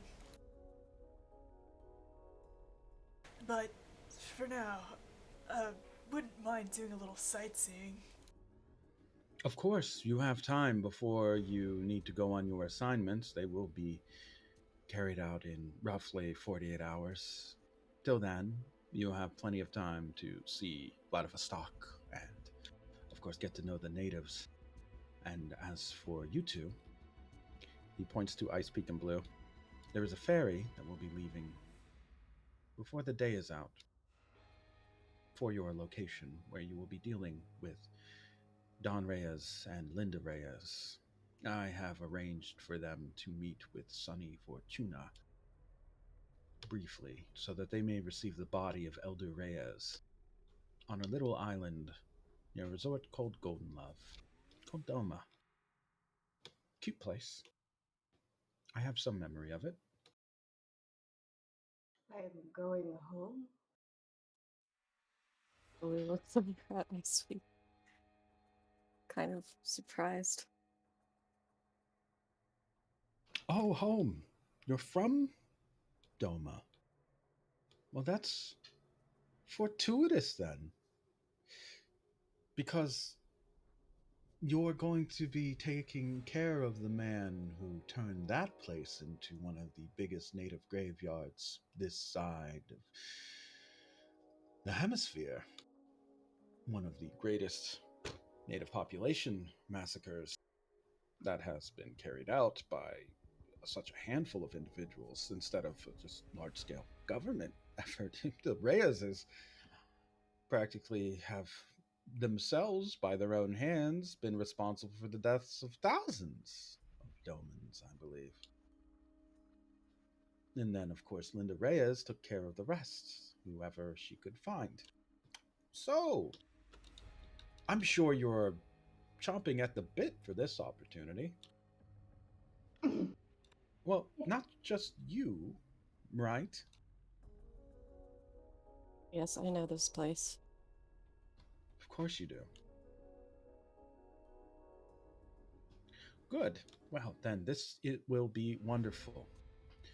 I'm sorry to say that you will be splitting up, so you may want to say your goodbyes to one another until the mission is done, or forever if we fail.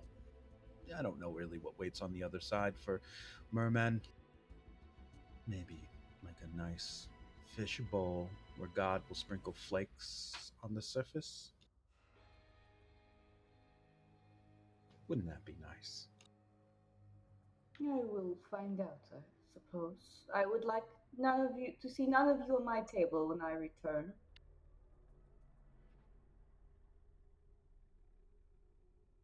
Good. In that case, I will allow you to break free and speak to your partners if you wish, but they will also be dealing with a few of their things. For example, Nicholas, I think you have to go and get a filling for a cavity. Nicholas just throws a ball of paper across the table. Man! Now. You eat those sweets, you've got to pay the price. We found a very good dentist here. He has most of his fingers. You'll be fine.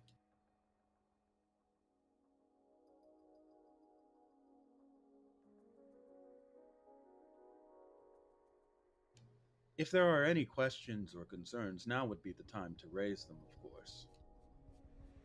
Do any of you have any problem with what I've said or what I plan? It wouldn't matter, of course. We're all kind of condemned at this point to either carry out this mission or die. But if you would prefer death, we can take care of that rather quickly, I suppose. I don't know where I'm going to find a replacement merman cop, but I think there may be one or two. Have to have them overnight shipped or something, I think. No questions. Reviewing was helpful. Great, wonderful. Then I think that I should probably. I don't know. I was thinking of going to a hairdresser. Get my roots touched up. Starts running his hands through. He starts running his fingers through his hair. You did not like being. What? No, I just want someone to put their fingers on my scalp. That's all. Well, there's a good chance that if things go well, you'll be TV. You'll be approached by the media, right? Well, that is generally the plan, of course, once we kill President Valentine and all of his upper guard, and likely some of his upper echelon, as well as we cleanse out the ranks. That I will then assume power, and heck, maybe I'll just leave Guam to be Guam. You know, you won't have to worry about it anymore. She kind of peers her eyes a little. Ice Peak stands up, gently pats LeRoi's head, and then leaves the room, and then starts to leave the room. He kind of touches his head confusedly.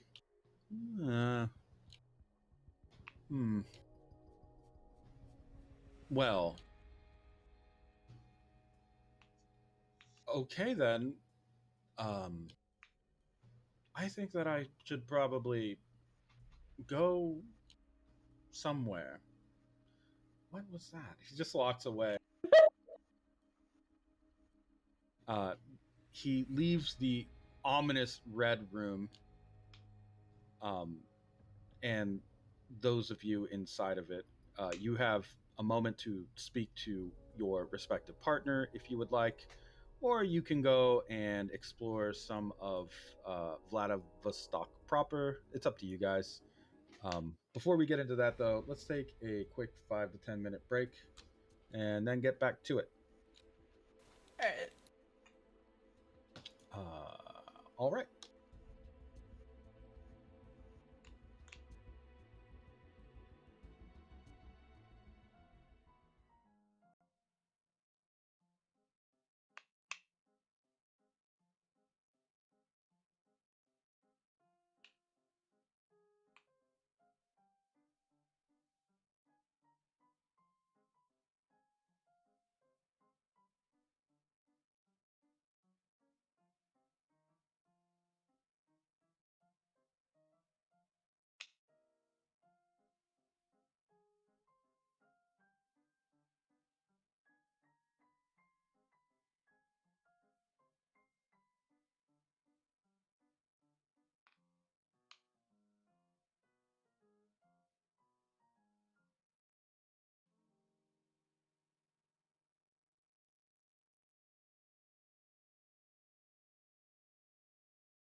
You don't have to waste your free Mid-Journey images. I could have done that. I just wanted to do it for fun. See Did, what happened. did it turn out like you wanted? I thought it turned out cool. I'm probably gonna get a month of it.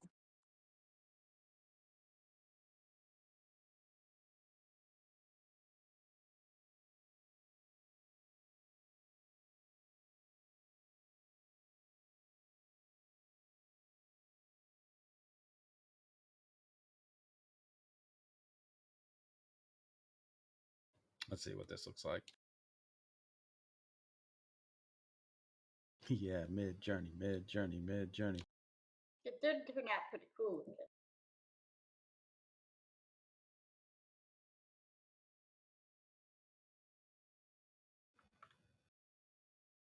Aside from Memphis being that art style, it's, I believe, also the corporate art style that everybody hates. Yeah, the flat one, yeah, where everyone's like, big weird bodies with like multiple colors. yeah.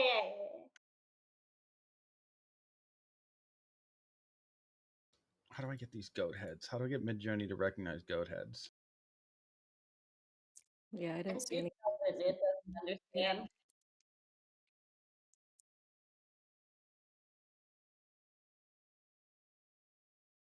But you could get an artist to take one of these and then add the goat heads. True.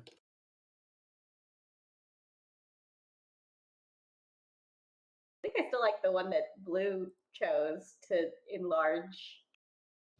Yeah, no, that looks good.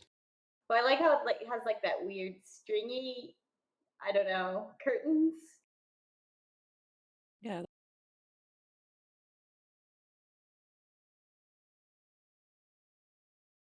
All of them are pretty cool looking. Only one of them looks like the Last Supper. Yeah, the bottom left Which isn't blue red. one. Yeah.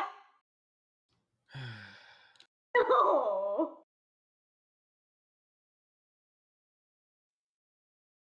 Yeah, mine didn't do like the one long table thing, which is kind of how I thought it was supposed to be. I'm still under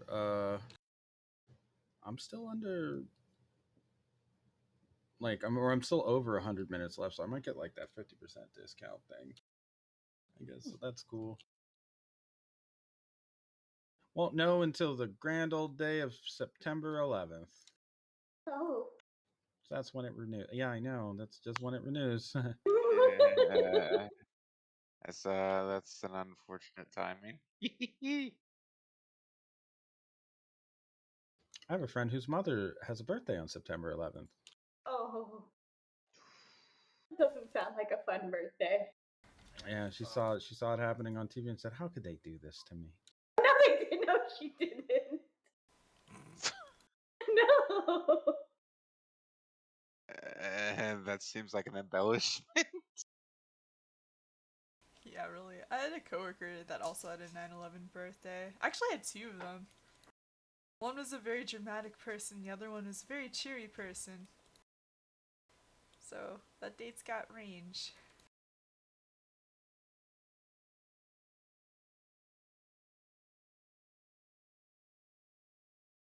Well, I celebrate on September 12th now.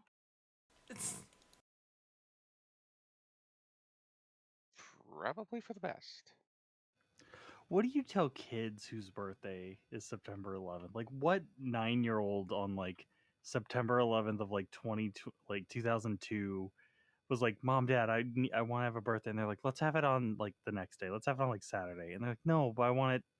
Why not today?" And they're just like, "Come on, we're not doing that. It's not a happy time. You're not allowed to have fun on your birthday. Not anymore. Oh, I mean, If you celebrate, the terrorists win." oh no. you could always just go. We're celebrating your birthday tomorrow instead. Do it on the weekend. Yeah. We do it on the weekends now. And you you just don't explain it until they're older. Because, like, how do you explain to a kid, you can't really celebrate your birthday. It's a little weird. Everyone's in mourning. It's probably not so much now, but still. Oh yeah, back then. And now it's just like whatever. Like, it sucks that it happened, but at this point, can't really like. It's been like what, fucking several years at this point, so you know, it sucks. But hopefully their families got something for what happened. But otherwise, it's just like you can't really like keep something in your mind like that for that for this long.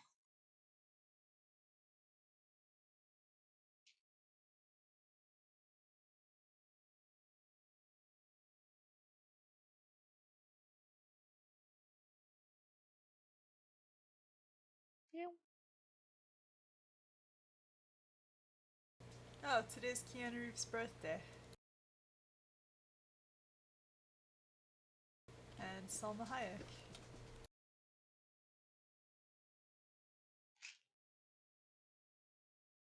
And the day J.R.R. Tolkien died.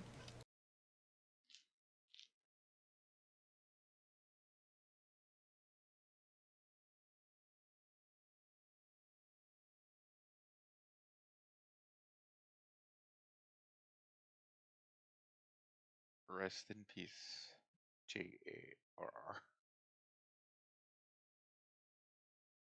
Hopefully he's enjoying heaven watching the new Lord of the Rings that I think came out today. Oh, I- did Oh. it? Did it? What? Did it Was come out any- today? I don't know. You watched it? didn't- No. Mm. That's why I said maybe, because I don't know. New JoJo episodes are out. Hell yeah. I've already seen people talking about it in that they changed Enter the Dragon to Enter the Drake. And I was like, hell yeah, baby. Perfect track record so far on these replacement names. Oh, these replacement names, they're perfect. They can't you can't disagree with them. I mean you can, but you would be wrong to disagree with What could they have possibly made it to? No, Enter the Drake is perfect. I don't know. It's just, it's so funny. Oh, I'm just imagining like Stan name being called out and Jake the Magic Dragon just comes out. Oh, Wait, that's too what are we much. talking about? New JoJo episodes. Legally and- distinct. Oh, there's new legally distinct JoJo. names. Yes. Yes. Like you was saying, Enter the Drake is what they called Enter the Dragon? Apparently. Yes, correct. Oh, Yes. yeah. Oh my god. Which is why I then just said like it just makes me think of Jake the Magic Dragon.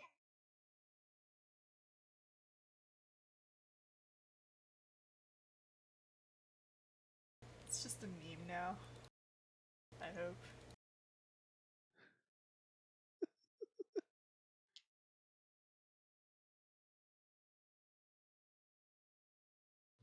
Do they have? Is there a list somewhere? I mean, there's gotta be. Like, would they make Diver Down? Could you do diving down? I feel like that, just that alone That might do it. should allow. But I'm also not standards and practices who has to like actually comb through that to do it. Oh, have you seen the Alex Hirsch email between S&P over his Gravity Falls censorship stuff? Oh, Yes. It's very funny. It's great.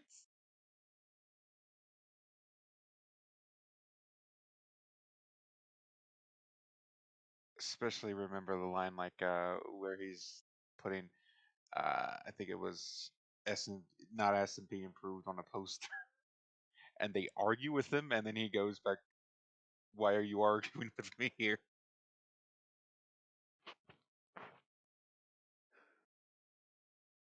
There's so many things they were like, take this out, and it's just like, no.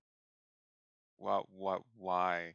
Like the one that I especially was like is like Nantucket, I think it was, and they were worried like that it rhymed with fuck or something. It's like what? Yes, yeah, they were. Rhyme? Yeah, so Hello? good. Hello? Who are you? Why are you? Why would anybody think this? Like I get that.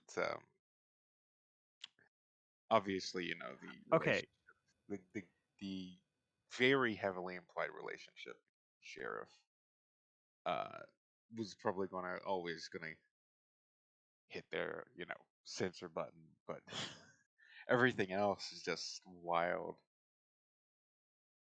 Like rhymes that just don't make sense in terms of like they could they it could refer to fuck. Ha, how? And like I think there was one about making out too in that same one. Wait, did they do Limp Bizkit yet in Stone Ocean? Because that's the one that was localized to be Flaccid Pancake. that's true. I really need that right now.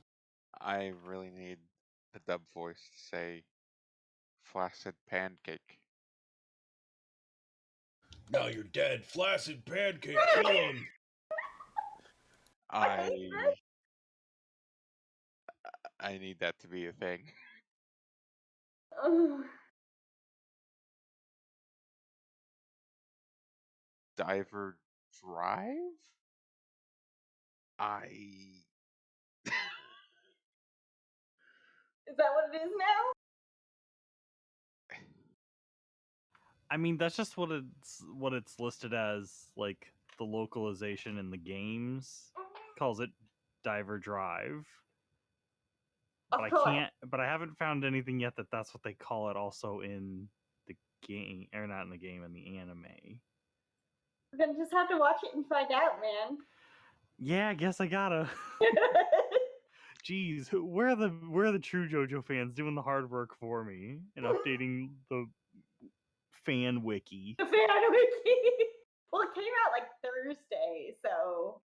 That's a week. Well, Where are like they at? I think like today. It's been a day. Where are they at? We got 1,000 monkeys on typewriters, and nobody's produced Hamlet yet. It could be you. You could be the man. No. look, they're still digesting the episode right now.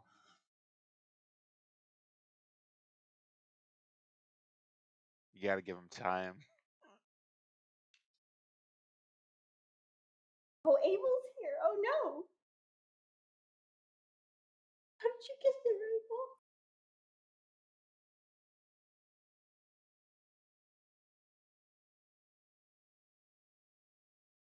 All right, it sounds like everyone's back. Let's get back to it. So you mentioned wanting to break out and explore your surroundings. That's fine. Further north, away from the harbor, there's the Netatoy Commons. That is where you will be able to find beginnings of fairly urban areas within Vladivostok. Vladivostok is divided into 5 different districts, but we won't go too much into them right now. And they have names like Ledinsky, so you can be sure that they are super Russian. But as you can see in this list, there are persons of interest. I will say pick 3 or so of them to, not counting Quattro, you're going to talk to him anyway, but we'll say 3 or so people from this group that you see. I'll explain each of them. Obviously, you have Harlan. Abel, one of the Red Wolves, has appeared in Russia. It's likely they've been here. But there are reports of red wolves in the streets. People say they're an urban legend. You have the dermally implanted dock workers, bastards, And then finally, these guys who are wearing full body suits, they don't seem to be like the dermally implanted workers, and most people are not friendly towards them. Through, I would say, common chatter, you would eventually come to learn that these people that are in these full body suits are called Medusas. So those are your options. And you also have there are some reports of a flashy American woman who is apparently has a lot of money to spend. Very rich, loud tourist. That would be Joni. Oh. Do we see her? If you would like to ping that as a person of interest, Yes. okay, I'll just slide her up there. Her. That leaves two other options. I kind of want to know what Abel's up to. Sure.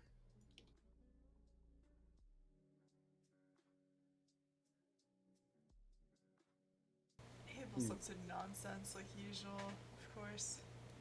Yeah. Got one He one found the option. chaos. I'm gonna say either Harlan or the wolf. I was curious about the wolf and the chief. The chief, you guys will be able to talk to kind of like first and foremost. These other guys, I mean, they still exist, but it's mostly just the focus. These scenes here. The chief, first of all, would have disembarked after you all and lets you know where you can meet him, which is in a small motel, not near the fifth season at all. It's just a small little hole in the wall called the Grossenmark. It's not a place of importance at all, and in fact, I mean it's surrounded by all sorts of little ne'er do wells. It seems to be a favorite spot for migratory workers and such. Um, Under normal conditions, the chief stands out because he is heavily scarred and has a disfigured face and skin. But here, with these people and their dermal implants, he actually mingles in pretty well. You could easily mistake him for a factory worker.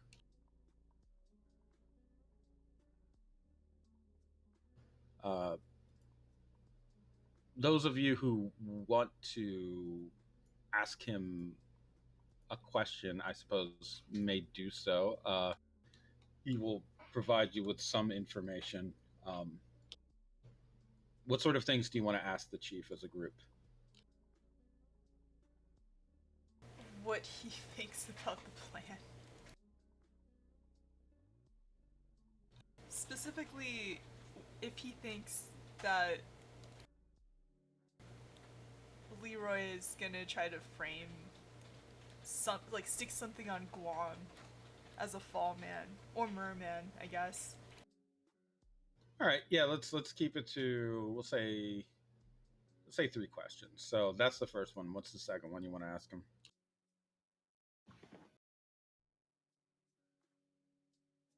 Or is that just it? Just the one question? Well, more may arise depending on his answer, I'm sure. Sure, it's possible. Well, I have a second one, I guess. Sure. Are there any agents here other than us? Like in case this LeRoi thing goes south. Okay. Okay, so once Quattro has set himself up in his room at the at this inn, he pretty much has it all, like blackout curtains. He is also putting up soundproofing and checking the walls, doing a scan. Um, he would usher you into his room, which has a small entertaining area, couch and everything, living room. For being a rundown motel, it's actually pretty spacious. He has a table with chairs. It's nothing fancy, and would sit down, fold his hands, and answer a question like, for example, what he thinks of LeRoi's plan. How would you ask him? Um, so, in reviewing the plan, he seemed a little dismissive of any sort of concern with getting merfolk blamed again. Apparently, there was a rumor that the president's son was working with Daganites, and that was sort of the fall guy back then. Give me a breakthrough roll.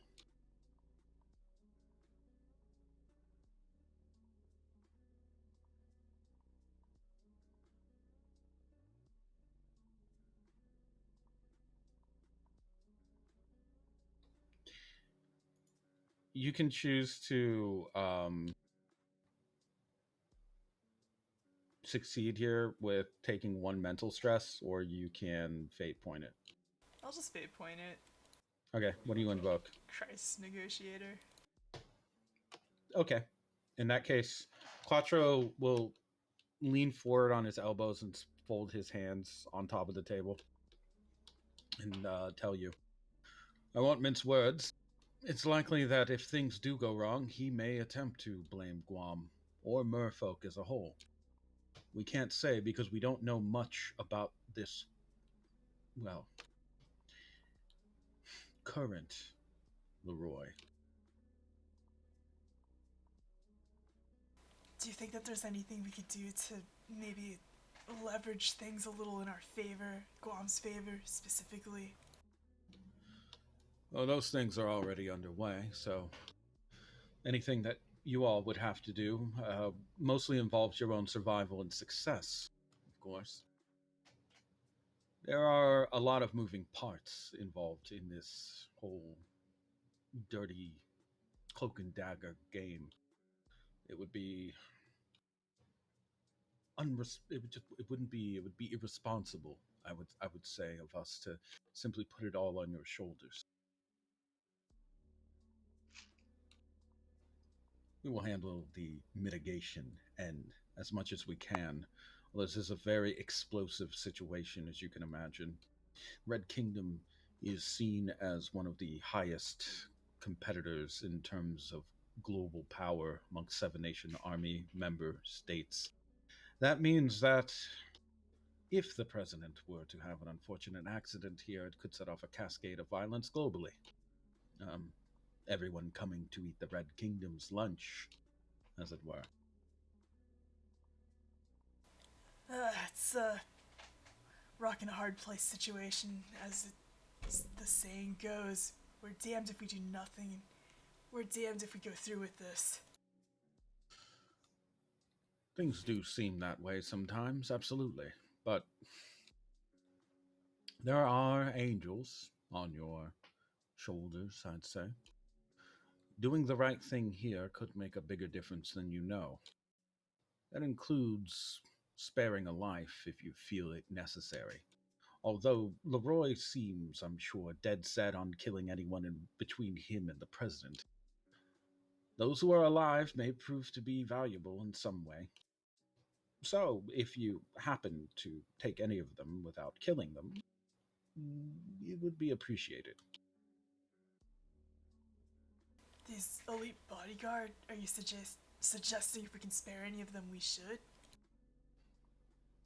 Well, if it comes down to you or them, absolutely choose yourself every time. That is a number one rule, I believe, of any type of enforcement or law agency. Never sacrifice yourself for something that is an unknown like that. But if you have the opportunity to take them in without killing them, we may have some people that could get information out of them for future endeavors. Trust me when I say that extraction in these cases is extremely dangerous. Do not put yourself at risk. The one that I've been assigned to, Nordwind, it was mentioned that something about a potential coup attempt, so he was pacified with this elite guard position. Common story amongst dictators like this.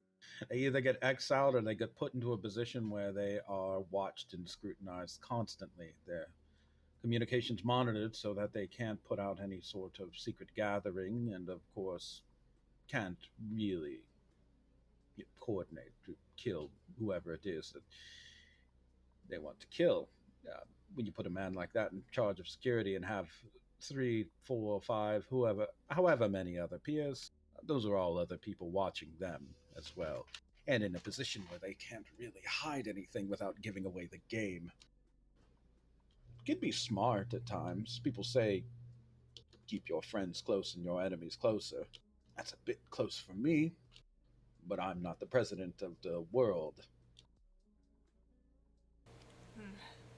It just lends to the thought that maybe all of these guards, maybe none of them are loyal.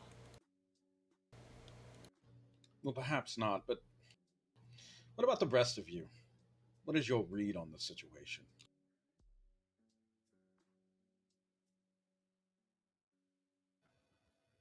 Oh, it it seems like it's going to be a lot of work and not a lot of time to get it done. Yes. The most possible flip may be the gambler. You're referring to, I believe their name is, let's see. He flips through his small gathering of intel. Would be this Konopka Presser. Yes, the one Kabadi is facing. Interestingly enough, if they do have command of spin, as they claim to, or at least at the level that this has been reported, then they may already know that something is in the wind. Something revolutionary, no real pun intended, but a little bit of a pun. Kanopka here is a gambler. We have gathered some intel on her. She tends to bet well. And if the winds of change are blowing, then a gambler certainly would be a good weather vane. So, yes, I believe you may have a good assessment there. If there is someone to be flipped, it could be her. However, you may also be in a very dangerous position trying to do so. It is likely that she will see opposition coming before they even get there. Spin is a very dangerous art. On paper, it simply seems to be finding the right path to do something and then rotating things accordingly. But in practice, it ends up being, well, sometimes reality changing in a way. Real high level stuff.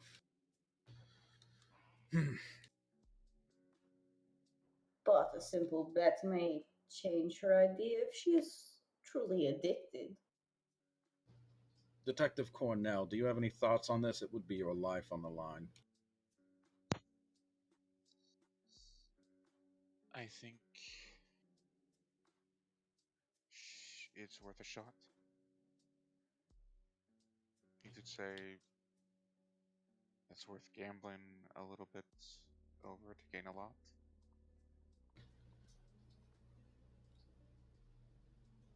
I see. Okay. And as I understand it, you are to be working with the people under LeRoi. Do you have the names of those who are assigned to work with you? I believe I am assigned to Helena. Oh my. That could complicate things a bit. Just as we have intel on these individuals that are in the elite guard, we also have intel on those that are closest to Leroy, or at least those that we know of, which would be these most public ones. This one in particular, Helena, has a what I would call a psychopathic streak. is the best way to describe it. Of perhaps the disciples that I've seen, she may be the most murderous. Knowing this, that you are perhaps working with what I'm fairly certain someone would call a serial killer, would you then? Are you still going to risk your life for it? Yes. Fair enough. We will do what we can to support you in what ways that we can, but rest assured, dealing with so many different powers in such close proximity with gambling and lives on the line, there are so many unpredictable factors in that particular operation that um, we may not always make it on time.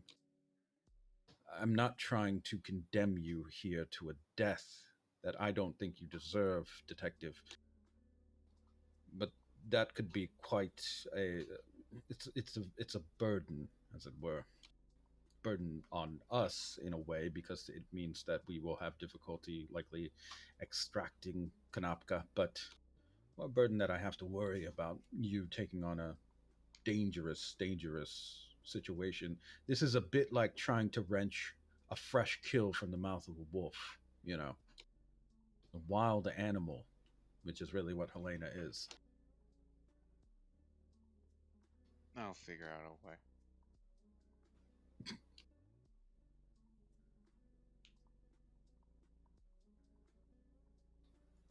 Hmm. And the rest of you.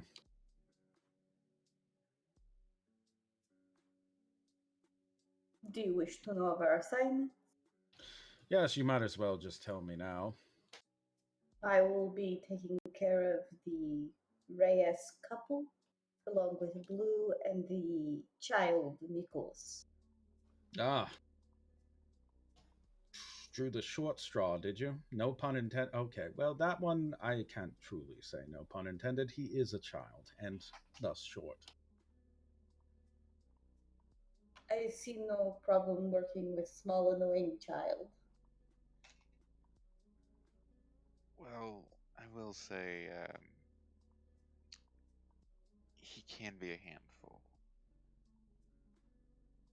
Yes, he did in fact try to bomb us all into oblivion. He also broke out of holding with a full prop engine airplane that he That manifested out of recycling, I believe. that is his stand. So I've heard. I also believe they are putting something inside one of his teeth. What do you mean? Like a cyanide capsule? I'm unsure of this, only that he had cavity. Ah, yes. When he was taken into holding, it was noted that he has horrible teeth. Why would they get doctor here? Cheaper. Dor does oh, Dornell does not have doctors? No, they do. I think it's just mostly a matter of cruelty and putting the child down, like lowering his confidence. For what reason would they wish to do this? Abject cruelty, I believe. I Mind, understand. mind games, that sort of thing. I understand. That You, make him less useful on this mission, though? I don't know that LeRoi truly cares about the usefulness of Nicholas in a way. Here is a thing that I should probably share with you before you go on your missions, because it is likely important if you haven't already caught on. These disciples are disposable, and in fact, I believe that they were chosen because they are expendable in most ways that you can imagine. I think Leroy plans for them not to return. Sort of had a feeling. I think we need a cover story to distance ourselves further from Guam.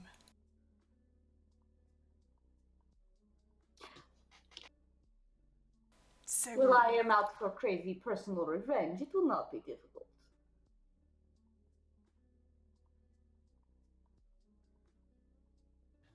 Well, as this is an international conspiracy that we're involved in here, really your coverage is something that would have to be filtered and triple filtered through different channels. Any direct sort of denial would be fruitless in this endeavor. It would need to be laundered in a way through the different oof, assets that we have on hand here in the Red Kingdom, which aren't many, but they exist. For example, a body can be made to disappear. I mean, I should know. I've disappeared quite a few myself of my own before anyone questions whether or not I'm speaking about my auto cannibalization that I perform. Other than that, there are many ways to make problems vanish. So I would say worry not so much about whether or not this is pinned on Guam. You should probably be more focused on your own life. Because if LeRoi sees them as expendable, those loyal subjects, it's likely that he sees all of you as quite expendable as well.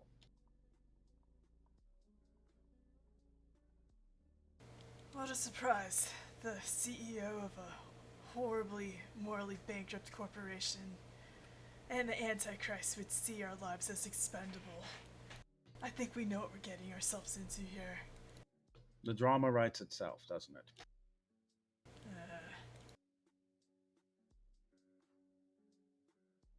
What of you, Detective De La Cruz? I assume that you will be teamed up with somebody who has good surveying abilities. Yeah, no, I have Lazaro, and we're taking on Endaros. Ooh. Don't envy you on that one, but if you take him down and bring him in, we could probably use him for quite a bit. So that's a very high value target if you happen to get the opportunity. If not, poke both his eyes out, won't you? He gives a nod. You got it, boss. I will tell you something that perhaps LeRoi doesn't know about Endaros, and it's likely that many people don't. He can actually see through solid walls within 200 meters. It's quite strong, his ability. It's practically clairvoyance. In fact, I would say it is clairvoyance. Scrying? What is the term for this sort of thing? Well, in any event, he can see a lot of things. Now, he can't see them all at once. He's not a housefly, of course. He only has the two eyes, but it just means that he can zoom in, fly through, even possibly slow mo anything that he is looking at and gather finer details. It is a level of perception that is difficult to match, honestly. Oh, and one more thing that LeRoi probably doesn't know. He has a crew of people that have cameras on their heads. They're called the cameramen, all located within optical implants. So even when he can't see something, he has a whole network of cyborgs who are in constant communication with one another. Their technology actually is somewhat based off what SoftCell was able to come up with. It turns out Dorbo might have sold a few things here and there to the Seven Nations. That level of camera technology is one of them.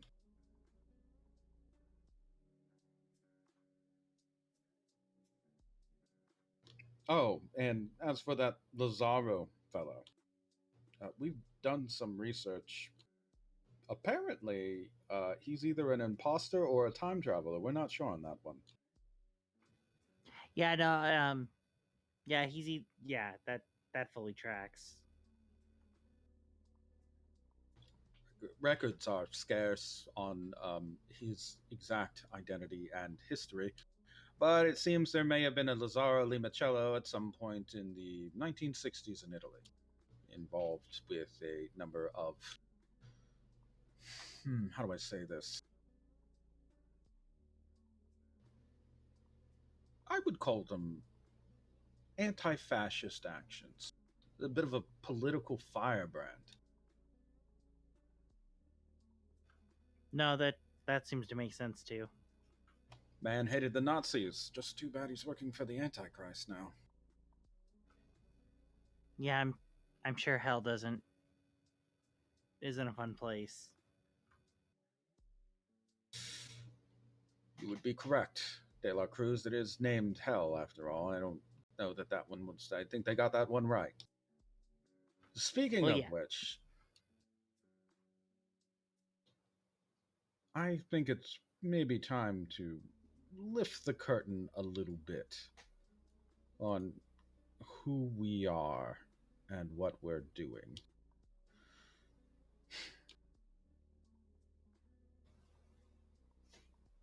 It is doubtless that you have considered that you are just cops.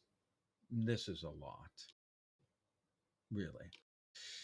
I'm sure when the year began, you were looking forward to just closing a few cases and booking a few creeps.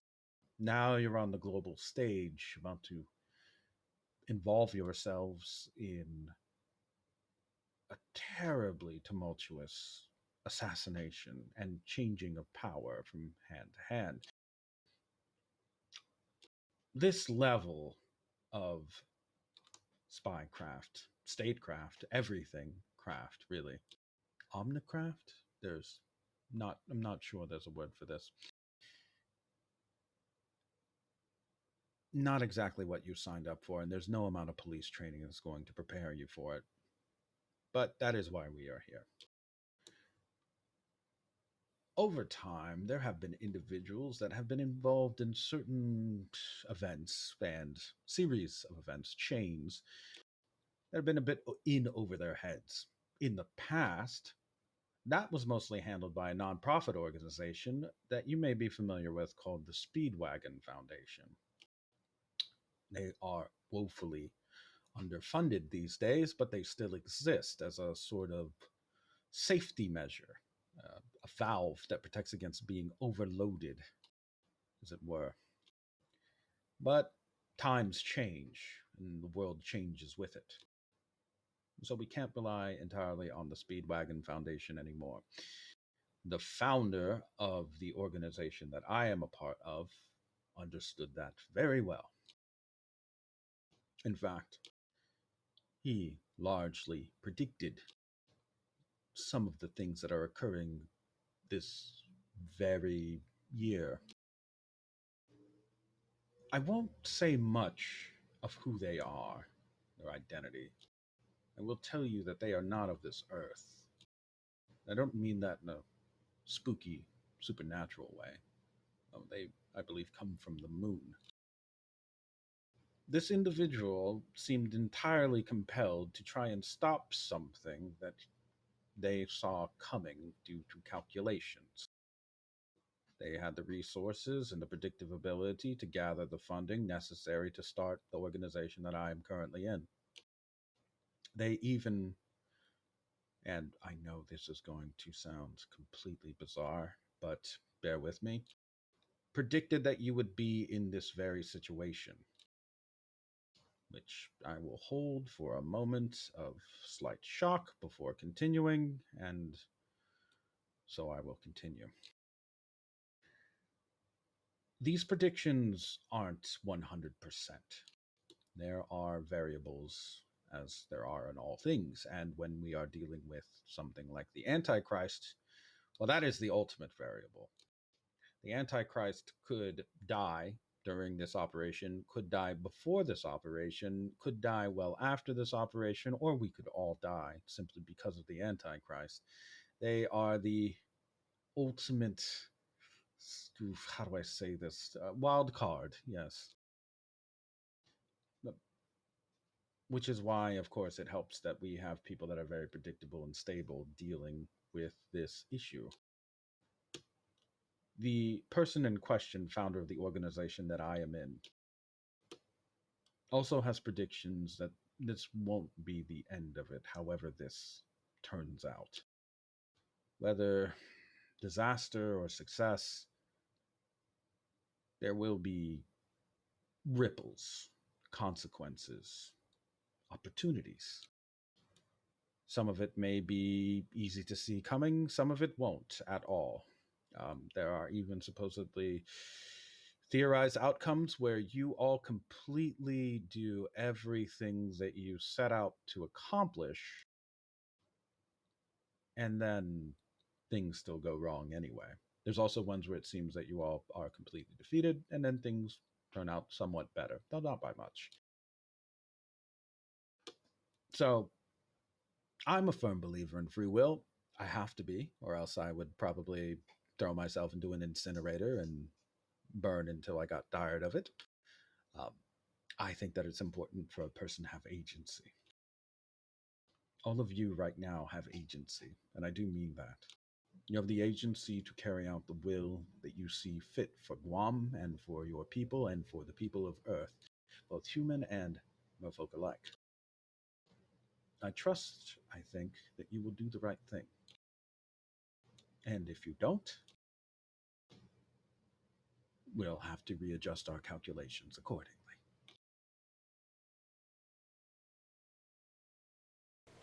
Well, it seems like we were meant to be some sort of foot soldiers for Avicii, and the world is looking to us for some sort of nothing beneficial. Right. But I'm hopeful that we pull this off.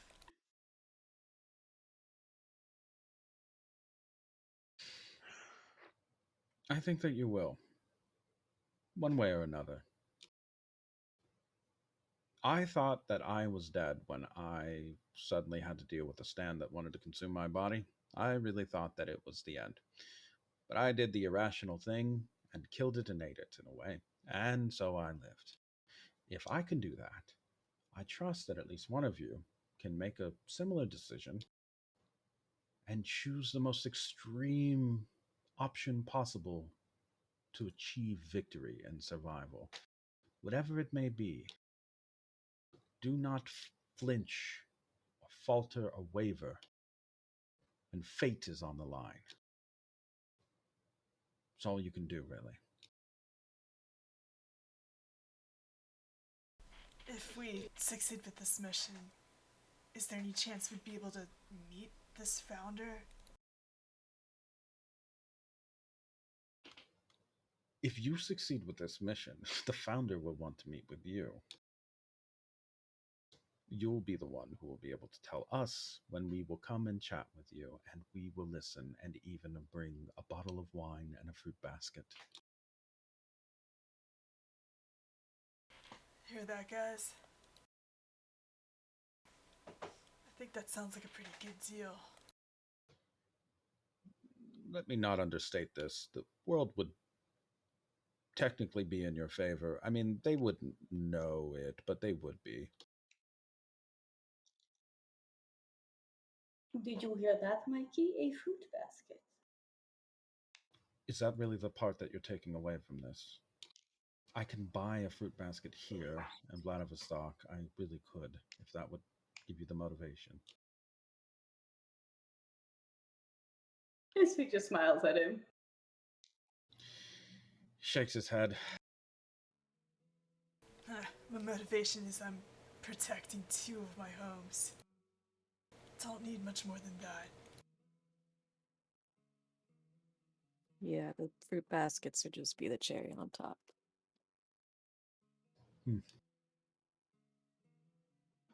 Pun on purpose. Puns are okay with me. I think you know that by now.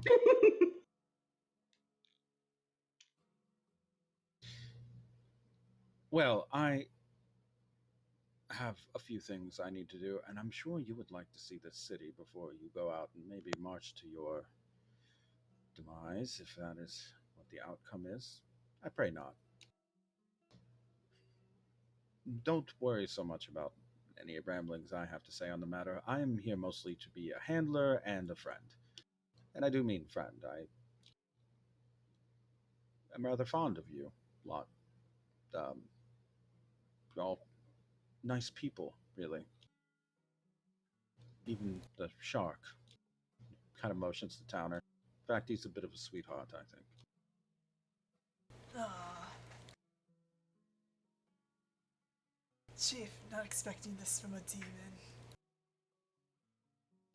No, most people don't. That's why I have trouble finding a date, you know. Huh. Dinner plans are also a bit of a mess, as you can imagine. I can imagine, well, more than. Maybe you should try your luck here. Doesn't seem like there's too much sunshine. Maybe you can make someone laugh. With Russians? No, thank you. They are, depressing, to say the least. Oh, what? Don't take it personally. Just raise my eyebrows. The Red Kingdom is a place of, well, it's more than a bit of misery here. Average worker walking around the streets is likely contracted to be able to work for 20 years.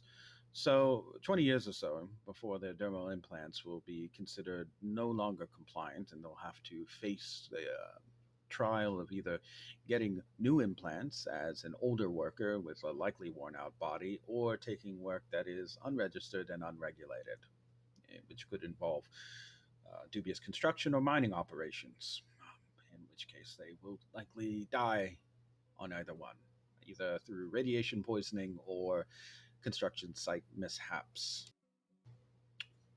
Life sometimes feels short here in the Red Kingdom, especially in places like here, Vladivostok. On top of that, they also have to deal with their neighbors, the very rich Japanese tourists that live in the Golden Love Resort, just across the water on Doma.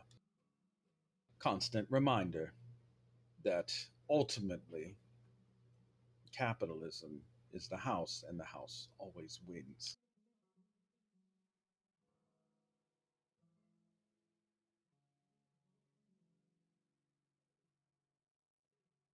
When But it's tied with government, or at least the Seven Nation Army. Yeah, that seems to be the case. I met someone in an animal suit who was basically saying they let them demonstrate because it was amusing. mm, that is the thing that happens in places like this. People in animal suits is likely the least strange thing. There have been people who have self immolated, people who have committed great acts of terrorism, that sort of thing. Man in an animal suit is just a nutbag. Hey, he seemed pretty lucid to me. I want to do something for these people before I go.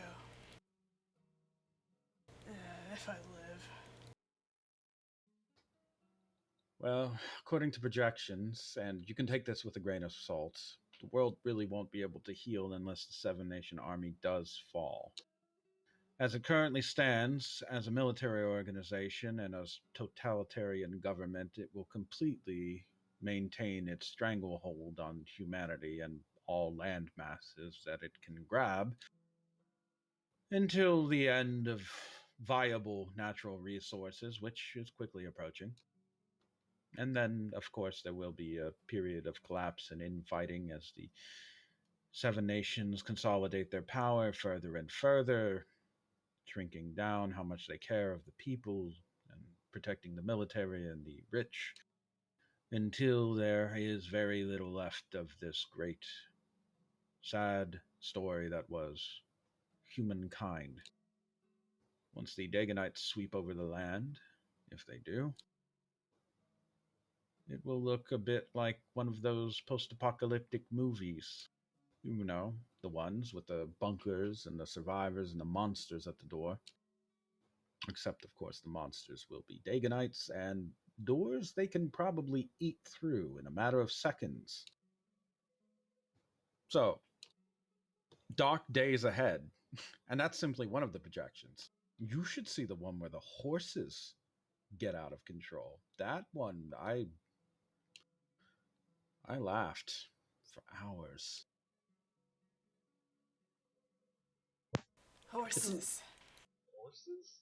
oh, it's a bit complicated. I don't know that I should get into it right now, but it's the horses. They just get it that run all over the world, crush everything. It's quite incredible. I didn't think it was possible, but apparently the numbers bear out that it's got a 0.75% chance. Do they grow hand-like appendages? No, that is the Fascinating. it is the strangest part of it. They just exist and then stample over everything. Yes, they call it the last stampede in the files. I did get a lot of laughs out of that one. Oof. No oats would be safe.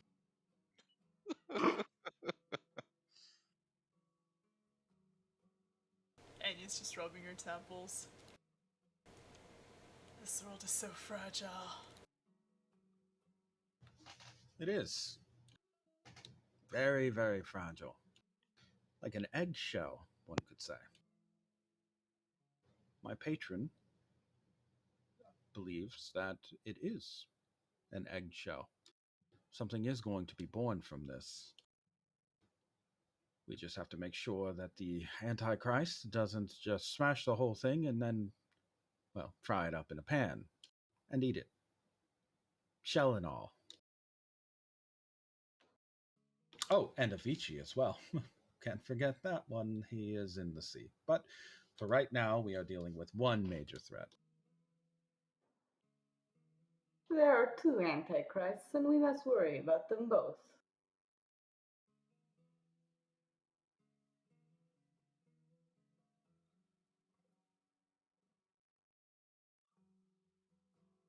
Well, we should probably get going. I have a ferry to catch, and perhaps a wayward woman.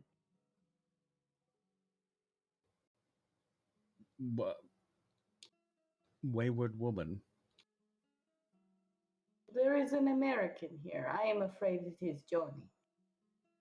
Oh, right, the troublemaker.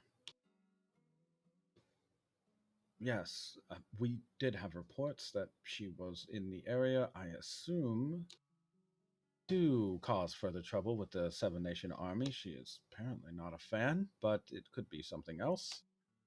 Um, Harlan had a thing or two to say, but I do mean that literally. He said, you know, watch her more or less, and did his thing where he does the, the The vanishing? right that the whole thing. I mean, it's quite tiresome actually, but I don't really have the heart to tell him that. But yes, if you do happen to see her, tell her to probably go home. I imagine it's going to get bloody here. She is just a girl. She works with the Speedwagon Foundation, but these days they'll take anyone.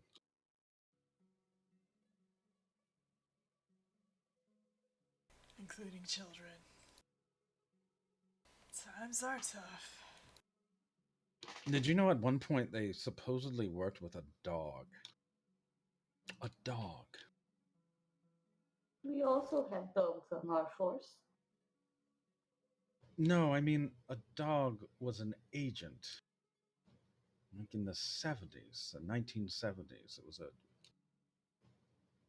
dog. He just shakes his head.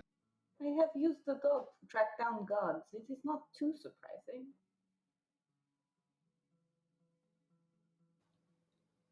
Well, It just seems absurd, is all. I mean, what if I were a dog? I mean, we wouldn't be talking right now, would we? You would Could be be, wolfing, like. it could be a talking dog. I don't know. There've been weirder things. Chief, you're a demon. You eat dead bodies. And at your own stand at that point. So I think if you were a talking dog, you would probably be a bit above the rest. To me, a dog is somehow less absurd. But that's just me. Hmm. That's incredible. Detective, you've managed to insult me. She rolls back a little. Sorry, Chief. Didn't mean to. Just speaking frankly, I guess. And that's how effective you are at it. It's effortless for you. That's truly incredible. You are a wasted asset as a cop. You should have been a She's starting to deflate, like her shoulders lower. maybe an overbearing mother of a chess prodigy or something. I'm gonna go. Anya shows herself out. Good meeting, Chief. I don't know that I would call it that, but yes. Have fun in Vladivostok.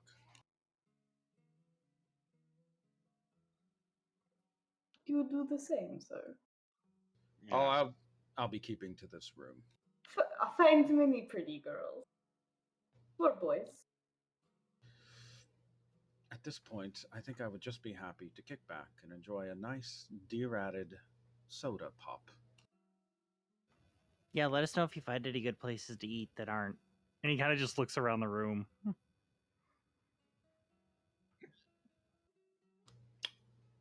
Well, I would, but as you've correctly assessed, I dine in.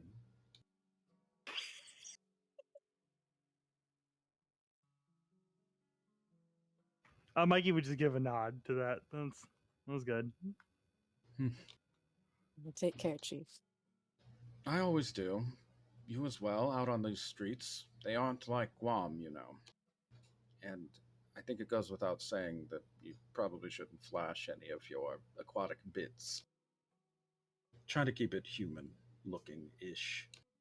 I wasn't planning on it. Good. I have taken pains to even bubble as I walk.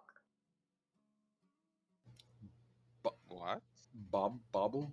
What do you mean by that? Well, humans have 2 feet for locomotion, so when they walk, they go up and down. Uh, uh, Oh no, I know what she's talking about. It's yeah, no, she'll figure it out. No, I am capable. I have done it before when I lived here. I will bobble.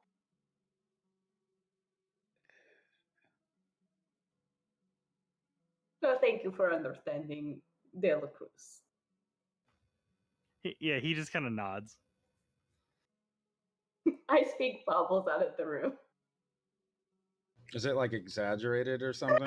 No, she's actually, but the fact that it actually has to take mental capacity for her to walk like a person instead of do that really smooth glide. Chief just kind of nods. Good. Good to know we're all growing as people. Every day in every way. He cracks open a Russian newspaper. Can't read a word of this.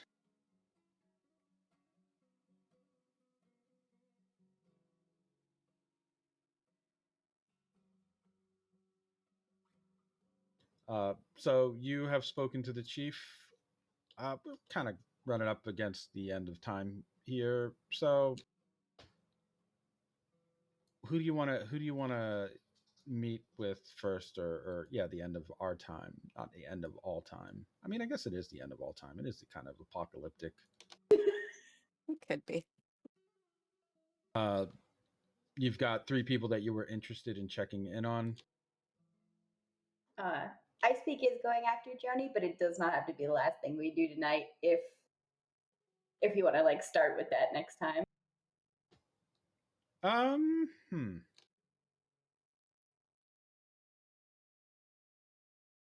I'll say that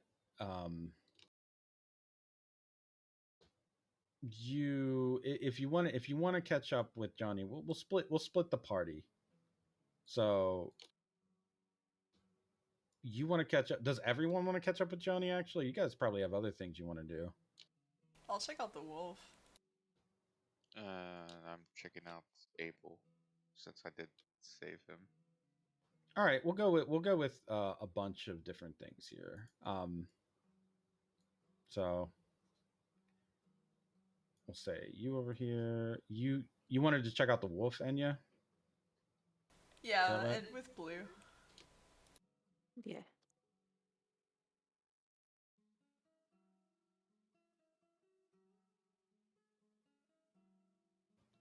Okay, who's checking out Abel? Claudia? Yep. Okay. Um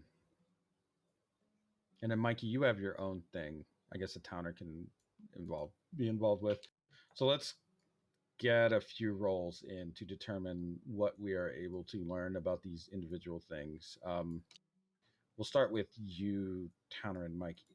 Towner and Mikey. So Mikey, you've probably noticed that towards the edges of the shorelines around Vladivostok and the harbor, um, there are really large amounts of vegetable growth. But in particular, there are these like strange mushroom type growths. Go ahead and give me a stare at the sun roll. Okay. With that roll, because you've encountered it before, among some of those like big mushroom and mold growths, there are they're hidden, but there are humanoid forms occasionally. Some of them are just lying down on the rocks. Some of them are standing against the dock and kind of like leaned against it. All in all, you probably could spot about that number, 4 of them. It's your choice whether you want to approach these things or not. They don't seem to be moving or bothering anybody. Yeah, he would probably start realizing how many of them there are, and then would likely make his way to them. Okay, one below the docks in particular that you approach will sort of rustle when you approach and then say to you in a very quiet voice, "Greetings." Oh, hello. Uh, you seem kind of familiar. My name's Mikey. Do you know Green? Da, I'm green. Oh, okay. Okay, that's uh okay, I think I've met you before. Maybe not you, but I mean you. The mushroom man kind of pulls a little bit away from the dock and then nods his mushroomy cap head at you. Da, you are green too. Yeah, I am. As he begins to move and nod his head, you notice that like a little bit of rot slides out of his cap. It's a very bright fluorescent green color. Uh, it just seems to just kind of ooze out of him, and then he sways backwards and leans against the dock. Yes, I am sorry. Green is sick. Oh, what's what seems to be the matter with Green? Ah, all green sick here. Right, I probably because of the radiation. Da, in chemicals and farmers and harvests. We have lived here for a long time, but we are drunk on radiation. You come from better green. Give, give arm. He reaches out slowly. He tries to pull at your arm. Um, yeah, Mikey would go, I actually know a little bit. I could help. And he goes to like shake hands with Mushroom Green, and I know I'm gonna lose that arm. Go ahead and give me a power roll.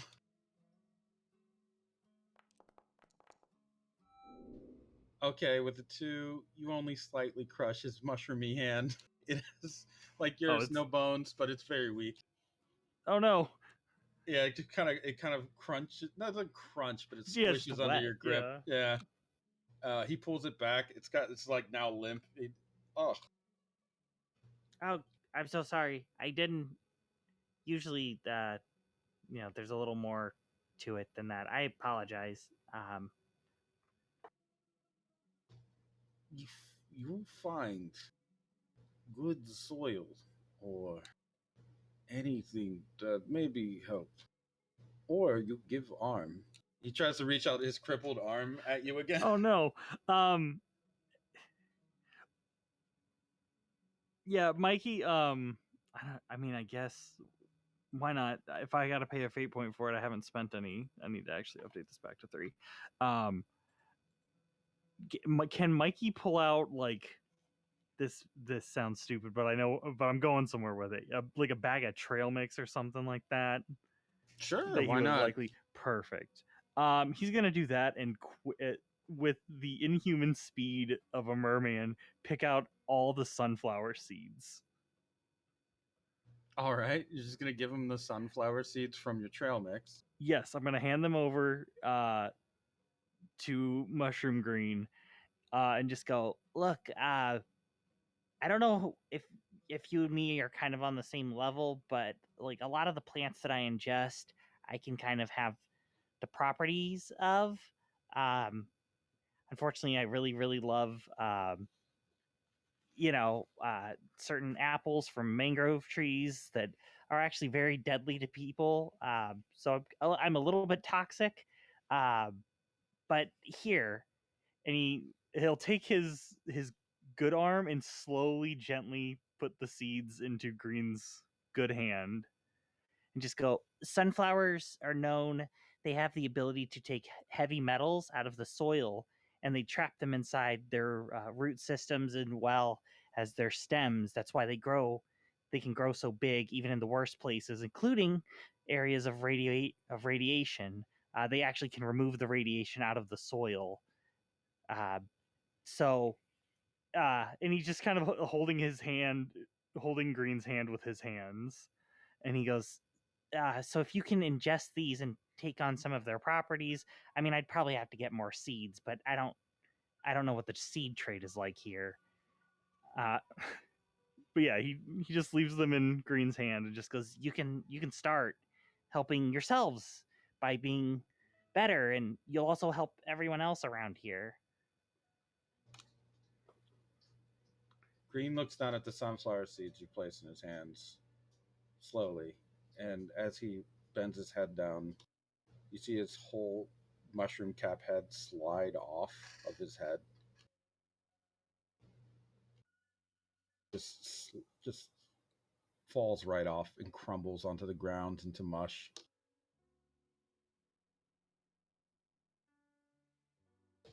He looks at these seeds and then closes his hand. Duh. In next life, I will be sunflower instead. Thank you. And then he just slowly begins to break down. Like Mikey's, once again going to try and keep his green friend together.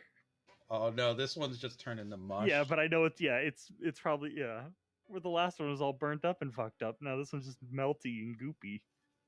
Yeah, he just kind of melts and goops down. Give me an understanding roll.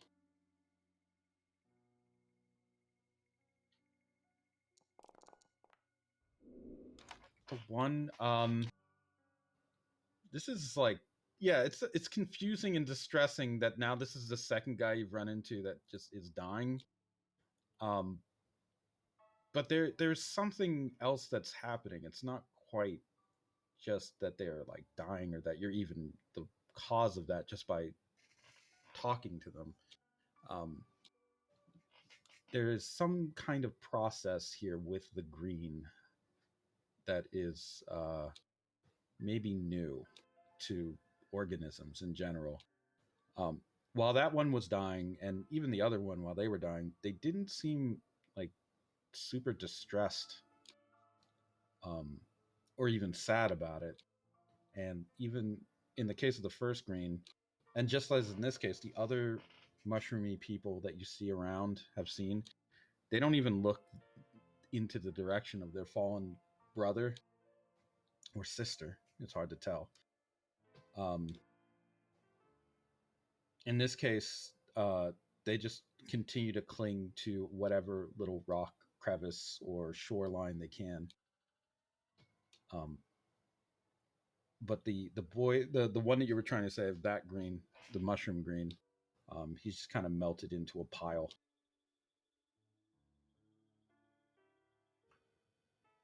Um, is there any kind of like, is there anywhere I could like plant him, like just kind of scoop this up and fertilize it with him? Possibly, yeah. Vladivostok, though, you'll notice because you're a plant It's person, largely industrial, yeah. it's industrial, and the soil, even if you find some, is probably just soaked through with different chemicals that, like, the grass that grows there is not good or natural. It may not even be real. A lot of this could be just fake greenery. Yeah. All right. If that's the case, then I guess Mikey would try and keep him, if it's like raining, from like just becoming runoff. Not, maybe not find like a pot for him or something like that, but just kind of keep him where he is so that the next one can grow. You know, the next generation of green can grow. Okay. Um, you managed to, I would say you can contain them in there's like containers around that you could use for this easily from discarded cargo or any kind of waste. Um, containing him and putting him in one like for regrowth seems all right, I think, to you, as someone who knows plants. I mean, if there is a plant here, it would grow. And though this guy was like melting into a sort of green goop, uh, there's nothing in that. Like the green goop is kind of like broken down biological material. It's not necessarily like super chemically polluted, although that probably would have led to the decay. It might have even led to the growth of his mushroom form to begin with, as he was breaking down matter. So you've basically given him a little bit of a, you've given him a somewhat of a proper funeral, I guess, for just a mushroom man on a dock somewhere in the middle of Russia where nobody saw him but you, really. Just me and Towner Oh, sharing some trauma. Towner was busy eating deratted like food from a cart. I'll say he was just eating deratted sausages. Mm.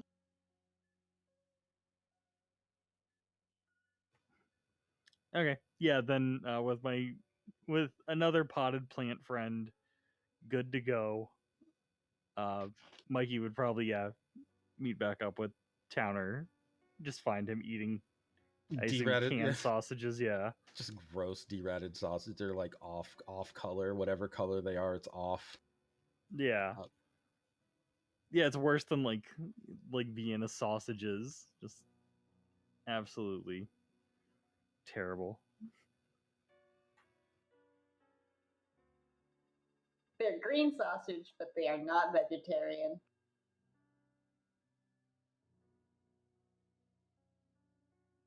you have a new aspect attachment to green blood. You are a friend of fungi.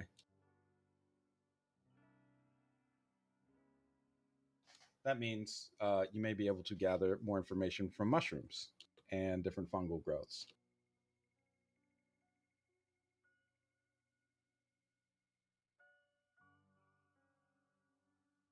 This actually, believe it or not, could be very useful in your forensic investigations. Mushrooms and fungal growths can grow all the time around dead bodies and decaying matter.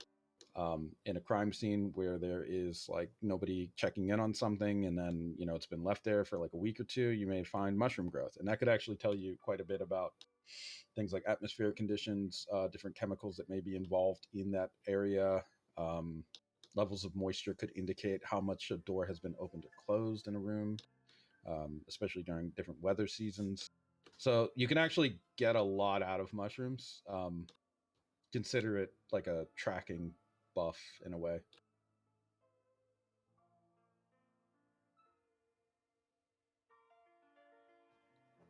That is what Mike's just being sad again with dead plant people who are just minding their own business. God Yeah, damn it. just walking around in the rain, just leaves looking sad.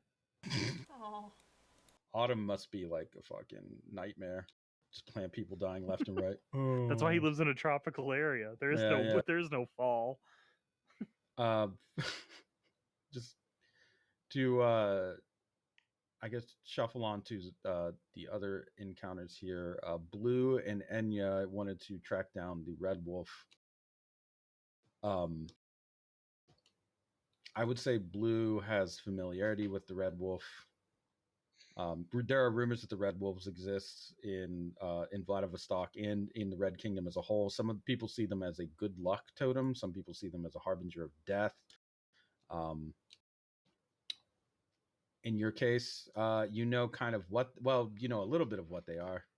Blue, you've seen one before in person. Enya, I don't know. I don't think you have, right? Like, I don't think Enya's run into those. the red wolf? No.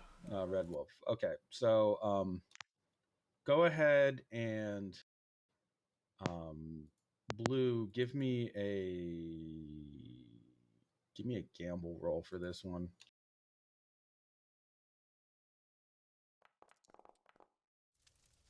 The 2. Yeah, you're able to determine something. If what you're doing is following up on reports of red wolves in the area of Vladivostok, then not too far away from the Netatoy Commons, in a sort of series of alleys, you are able to notice, if you're walking with Enya, that you are actually being followed by the red wolf, and it's not the other way around. It was kind of stalking you. You happen to notice before it could maybe get the jump on you, if that's what it wanted to do. So we'll say, like in an alleyway, you are now confronted with one of these red wolves. You have a few options, but I guess I should ask, what is it that you want to do when finally confronted with this thing? Is it just Blue confronted by it? I'll say you're there too. I mean, you guys both went out together. I guess I would want to like just turn around and kind of see what it. I guess if it's poised to attack or anything, or how it's acting. The red wolf doesn't actually seem to attack. Instead, it just cleans its paw with its tongue and then stares at you after sitting down on the ground. Hey, this thing is a weird stray. You're from Russia, right? Is this a usual breed here? No, but I saw one of these in Guam. Belongs to a guy named Jason. Just some guy? He's not just some guy. He had this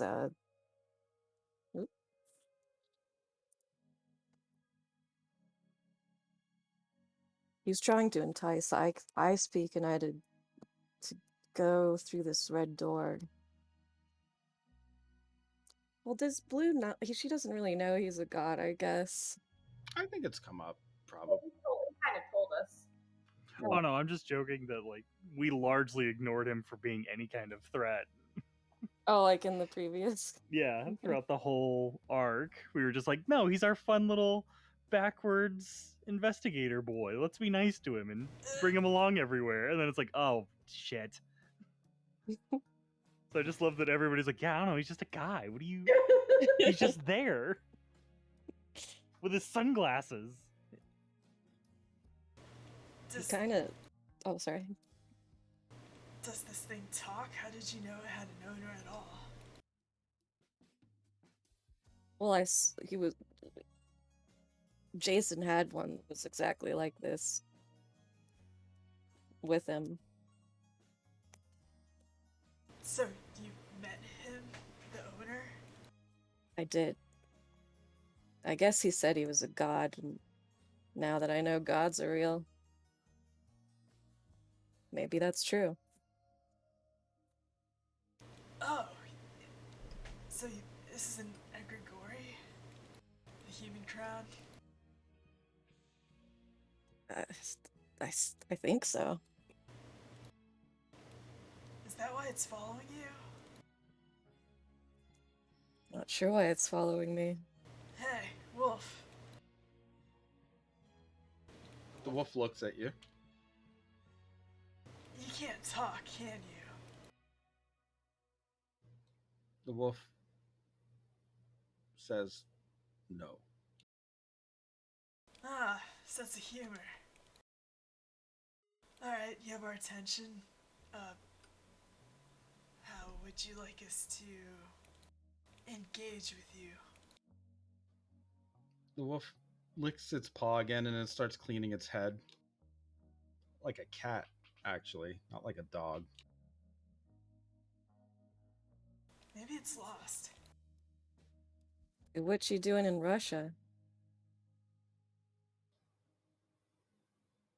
It just sits there quietly, watching the both of you. And then finally it leans down as if to just lie down for a moment, looking over its bent elbow. Take me with you.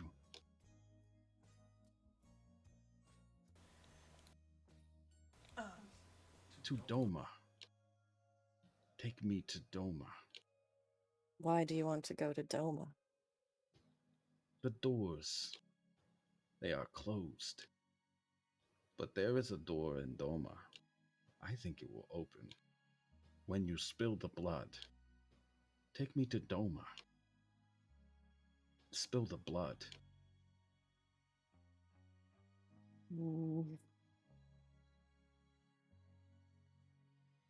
I don't know if I want that door opened.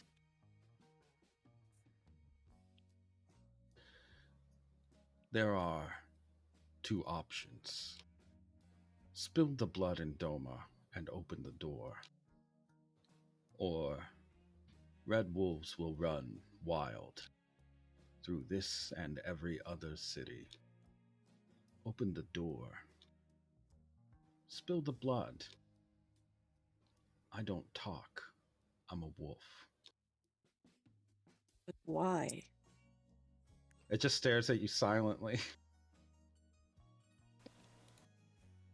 So this paranormal wolf is just making demands. Yeah, I don't think that door leads to a very nice place. But... Hey, Wolf, you heard her. You're not going there. The wolf stands up and then turns around and starts walking away. I just And- wasn't sure. And you told him to fuck off. He's fucking off. You ruined it, Ed. I mean, you know more about this thing than I do. You say the red door's not any good.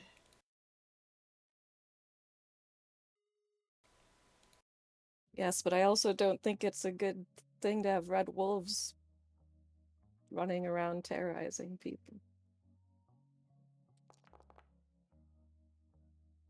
A howl goes up once it's at the end of the alley, and more howls are following it from nearby locations.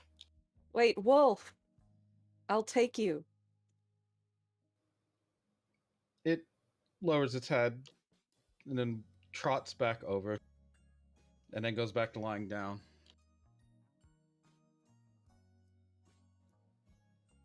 So you're gonna let the wolf bully you? We'll see what happens while we're there.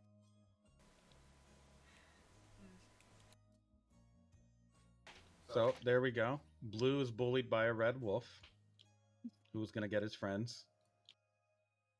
The wolf will follow you, but it won't be like a thing near you. It will likely be a thing at like the periphery, but it won't. Yeah, just you just want a red wolf. Well, there's many red wolves out there. You can get a whole pack of red wolves if you want. Just got to spill the blood. Spill the blood, you get a wolf. Let's see. Ill advised. Spill the blood, get a wolf. It's my favorite carnival game. Wow. Yeah. I mean, maybe I'd play that. You can just keep it in mind, or I can write it down on your sheet. But while the wolf is following you, you can pay a fate point to have a red door appear. The red doors, as it said, aren't open until something dies. But kill something, you open a door, or you spill blood. You don't even have to kill it. You just have to spill blood. You can summon a door, or you can invoke that because the red wolf is near, a door is near. The red wolf can take something through the door. Can I choose if the door appears, type of thing, or does it automatically? You can choose. Yeah, okay. But under certain circumstances, a door just might appear. That's like if a bunch of things die. Then a door might just be there. For now, you just have one red wolf. Add it to your inventory. Just put the whole wolf in there. One wolf in inventory. Smells like blood. Oh. Oh, what? You thought his fur started out that color? Oh no. He just Did it rolls used in to be it. a white wolf? Could be. I will also say for you, Enya, because you've had experiences with the supernatural before. Yeah, this thing feels like that for sure. It feels like just as weird as that shit with Jeff. Maybe a little bit more frightening in a way because Jeff is just an asshole.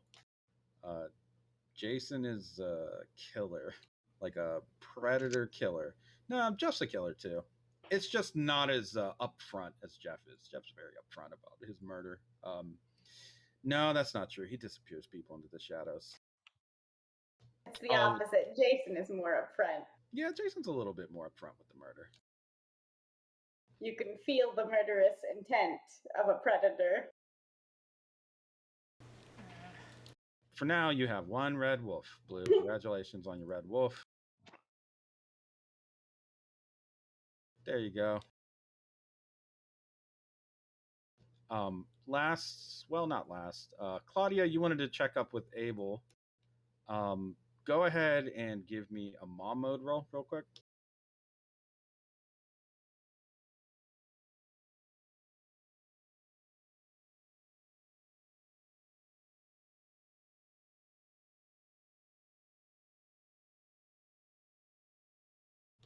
Or don't. You there, Claudia? Yeah, I'm here. I just have to find the actual. Find the sheet. Oh, you should just be able to double click on your token if you're having trouble. Just double click. You can double click any token. It'll open the sheet for you. Mom mode roll 3. Okay, yeah, pretty easy for you to tell as you're walking around the streets. There are a lot of rambunctious youth running around that probably shouldn't be, and in particular, some of them are wearing sunglasses and what look like hastily purchased shitty red windbreakers or jackets. Some of them are smoking cigarettes, and they're talking about things like, "Yeah, I got bills to pay. Hey, get out of my way! Give me $1." And then then they'll just punch one another. Um, yeah, it does remind you a bit of the dolphin boys, bottlenose boys. They're just little local jerk kids, but they seem to be imitating somebody.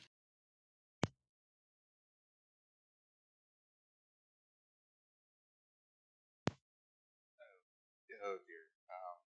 Just gonna start looking around and trying to get a beat on who they would be imitating because, like, that seems a little non-children-y, even for Russia. I would say it's not hard to find, like sort of towards one of the little abandoned urban parks that's heavily covered in spray paint. There is a man dancing by a boombox with kids that are hanging around. One of the children is attempting to figure out how to load a gun. Another one is spinning a pair of car keys around on their finger. The one that is attempting to load a gun uh, gets it snatched out of his hand by another kid. You idiot! It's not how you load gun. You load gun like this. It's simple. There's just children playing with guns, though.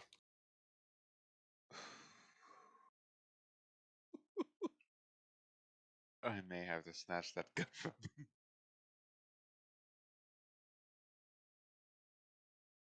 You're gonna snatch the gun away from the child. I mean, it's not hard. You're a, Yeah. yeah, you're a martial artist and a merfolk, and this is just a regular human child. So yeah, you can absolutely snatch the gun out of their hands. When you do, the kids say, "Oh shit, it's a cop! Run, run, scatter!" And they just all just like begin running around, like into different directions. Very reminiscent of the Bottlenose Boys. The man who's dancing just keeps dancing. He kind of dances over towards you at one point, and then tries to snatch the gun out of your hands. Give me that. What? No. Kind of pulls away. He steps back and adjusts his belt. You got 5 seconds to give me that gun, and you're gonna regret that shit. Why? Fuck around and find out. Listen, first of all, why would I give you this gun? 5. Explain who you are first. 4. I'm not giving you this gun until you explain who you 3. are. Okay. Dose. Each. Uno. Now you're gonna regret that shit.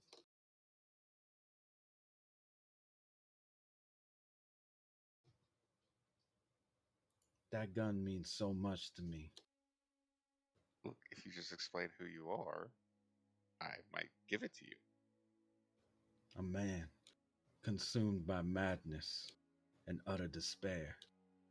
I have been drifting through the eons and ages, lost and adrift amongst the wreckage of reality. Timelines that have collapsed, unfolded like flowers, and I sit at the center to be scavenged by birds. That gun you're holding right there. He pulls a second gun out from behind his back. It looks just like this one, and it's pretty much the same gun. And then he just goes back to dancing to the music. Okay. You have not told me who the hell you are. Hey, bitch, my name's Abel. Damn.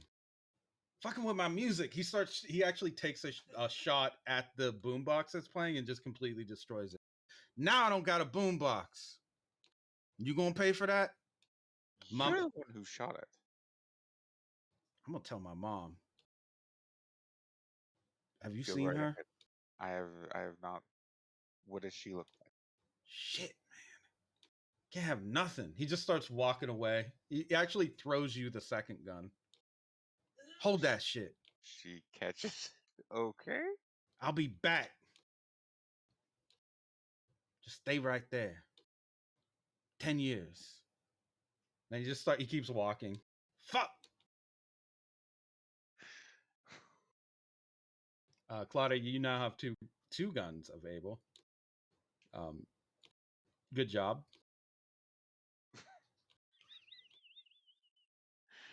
All right. She's just kind of staring like, what just happened?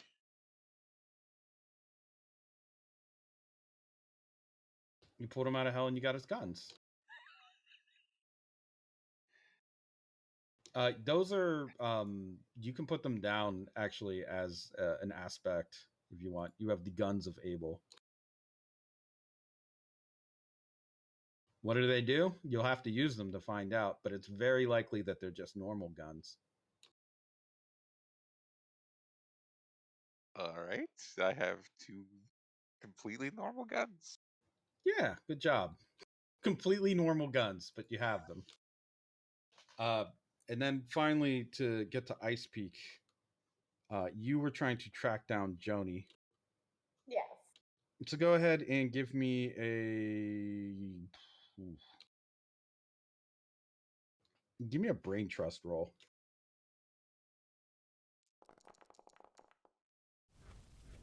Damn, what a 5.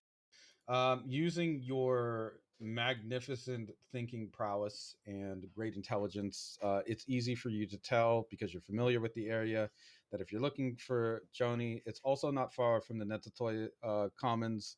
There is a very good shopping district with some American themed stores. They've likely been there for a while. So if you're a rich American tourist, you probably end up there. They have some familiar, quote unquote, familiar brands, such as, like Cokie soda and Popsy, Mm-hmm. that sort of thing. There actually is. They gave it. What was the name of their replacement McDonald's after McDonald's pulled out? Shit. Is it like Whack Donald's or something? Didn't they change it to like a W? No, they changed it to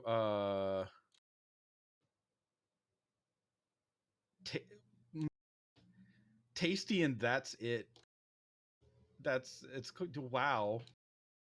That's what they actually changed it to? That can't be true. Uh, Delicious, that's all. Delicious, that's it. Wow, that is fucking lazy. Yes, but that's where you would find someone like Joni. And I would assume after sufficiently sleuthing in that area, you would be able to track down a woman wearing very thick visor sunglasses with a lot of shopping bags, um, who was just marching around, like giving orders to people in shops, that sort of thing. I slide up silently behind her and I put a hand on her shoulder.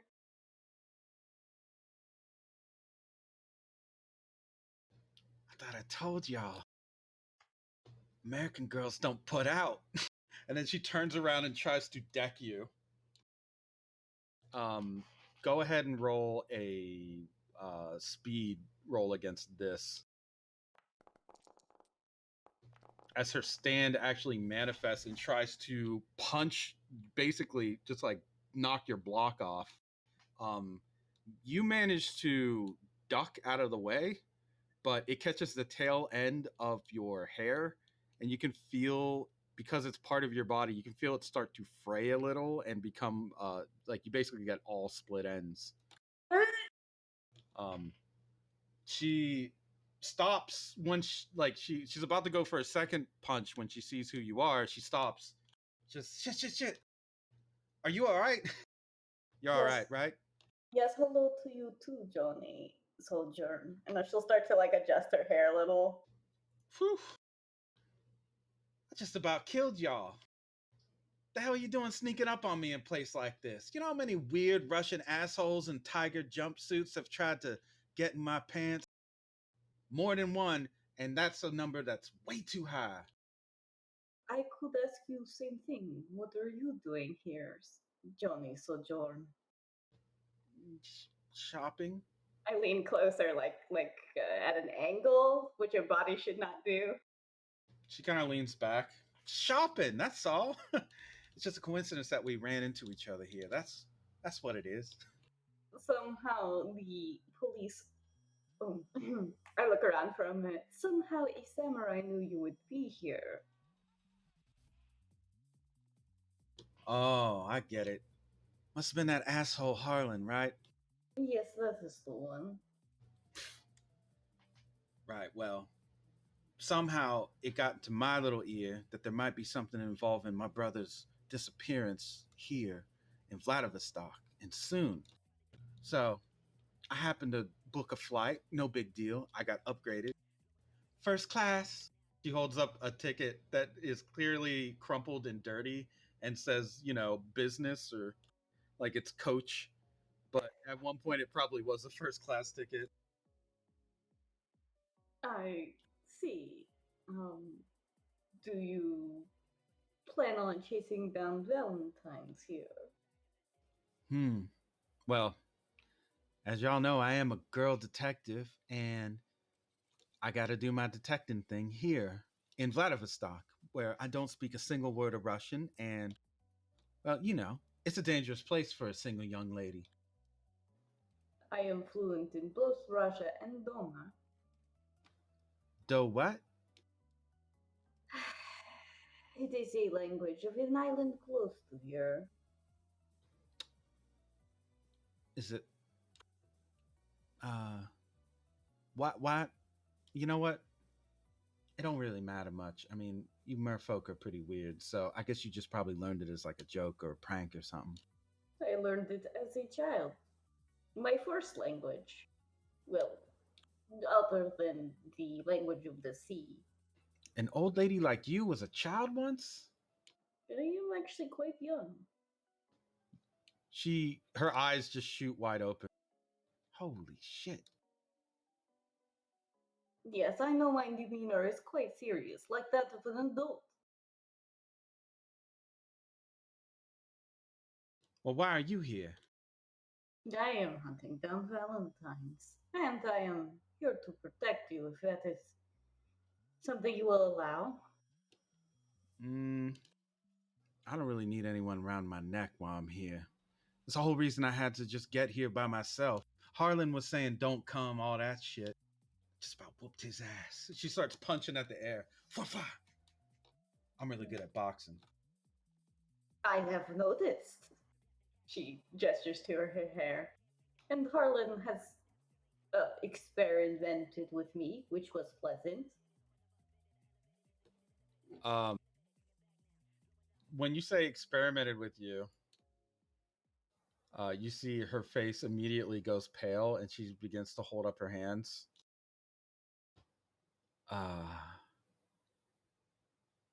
That feels a little personal. I am sorry. No, that's not an image. Can I? I should go. She's kind of like. I put my hand on as she tries to walk away. I stretch out my arm a little too long and put a hand on her shoulder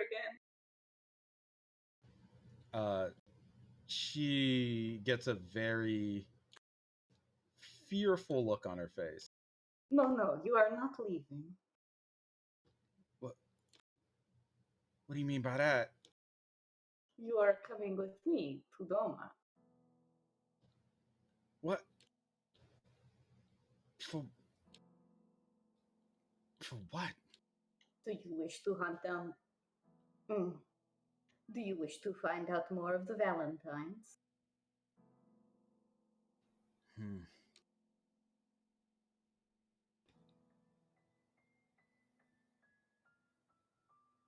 I think that maybe. I guess I could probably follow y'all, but I don't want to be on a leash, which I'm just saying, no handlers, none of that shit. How much do you know of Ripple? Nah, she kind of like waves her hand back and forth. Not a whole lot. Would you like to learn? She kind of shrugs. I guess, you know, just because I look like a kid don't mean that I am one. You don't gotta like treat me like a little sister or some shit. I'm here on my own. I came here on my own. I've survived for a long time on my own in Texas, which is way weirder and harder than this place. Don't look down on me just because, you know, the nice hair, the cute face, the charming personality, the aw shucks accent. I could probably whoop your ass. She holds up a fist. But then again, adults don't really need to go around threatening people to prove that sort of thing. So just take my word for it. I will take your word for it, though I do have a stand now myself. Stand, no stand, don't matter. Wait a second, what? What do you mean you have a stand? Do you wish to know more? And she kind of like curls her lip at the corner reluctantly. But I guess I should. Then you must investigate. Just tell me something and be honest. I'll know if you're lying, trust me. I You said, endeavor to be honest. are you just doing this because Harlan told you to? Well, that is one of the reason, but you are also very cute little sister. She gets a little angry. Do not. She holds up her hands. You asked to be honest, and I have lost a little sister. Look, I appreciate your concern. But if I can't take care of myself and I can't figure out what happened to Joshua, then I might as well just go home and stop doing anything at all. I could just start raising a family or something. Maybe open up a little business, something safe. Following me will not be safe. Bullshit. I would tell you more, but not here. All right, fine. I'll follow you, I guess. But if this ends up being some kind of babysitting bullshit, you're gonna regret it. I promise. I'm not the type to just like sit in a cage and wait for somebody to let me out so I can go for waxies. I'm Joni fucking Sojourn, daughter of Halloween Jack. Nobody fucks with me. Do I look to be fucking with you? Honestly, with your accent and your weird face, kind of always. She kind of waves you off a little bit, like she's still angry. Fine, I'll go with you to. Where are we going? Torma? Doma. Some Yes. island somewhere. I'm sure they got a nice coloring book and blocks. Ugh. No, unfortunately. Well, then, shit, what's waiting for us there? Well, although it is a tourist trap of most sorts, of durable sorts, it was once an ancestral home ground to Ripple users. And there may be people there you may have interest in. All right. Fine. Let's go. I used a fake name for my hotel anyway. Just kind of like slings some of the bags of her ill-gotten gains over her shoulder and agrees to follow you. So just like Blue has acquired one red wolf, you've acquired one Joni. One Joni. I have become a JoJo friend now. There you go. There's your Joni. Hmm? You are doomed. Yay! Meanwhile, um, in Dome, in the island of Doma, what awaits you there? One wonders. What sort of madness? Um, and as the final scene for what we're doing here, there is a loud clash of sound and a great rising of voices and a curtain with smoke appearing in front of it on a stage. As let's see, there we go.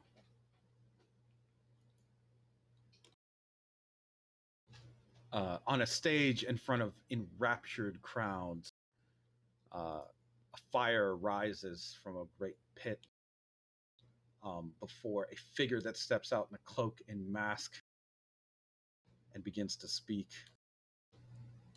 Oh, spirits of the fallen, spirits of dome and pride and ancestry, ghosts of those who have died on these holy lands. Oh, great spirits, tell me, who will be the big winner tonight? And then the lights go up and a big band begins to play at a very large casino at a resort. And a woman in a headdress dances on stage for just cheering Japanese tourists and businessmen of all kinds who are just all ecstatic for this woman.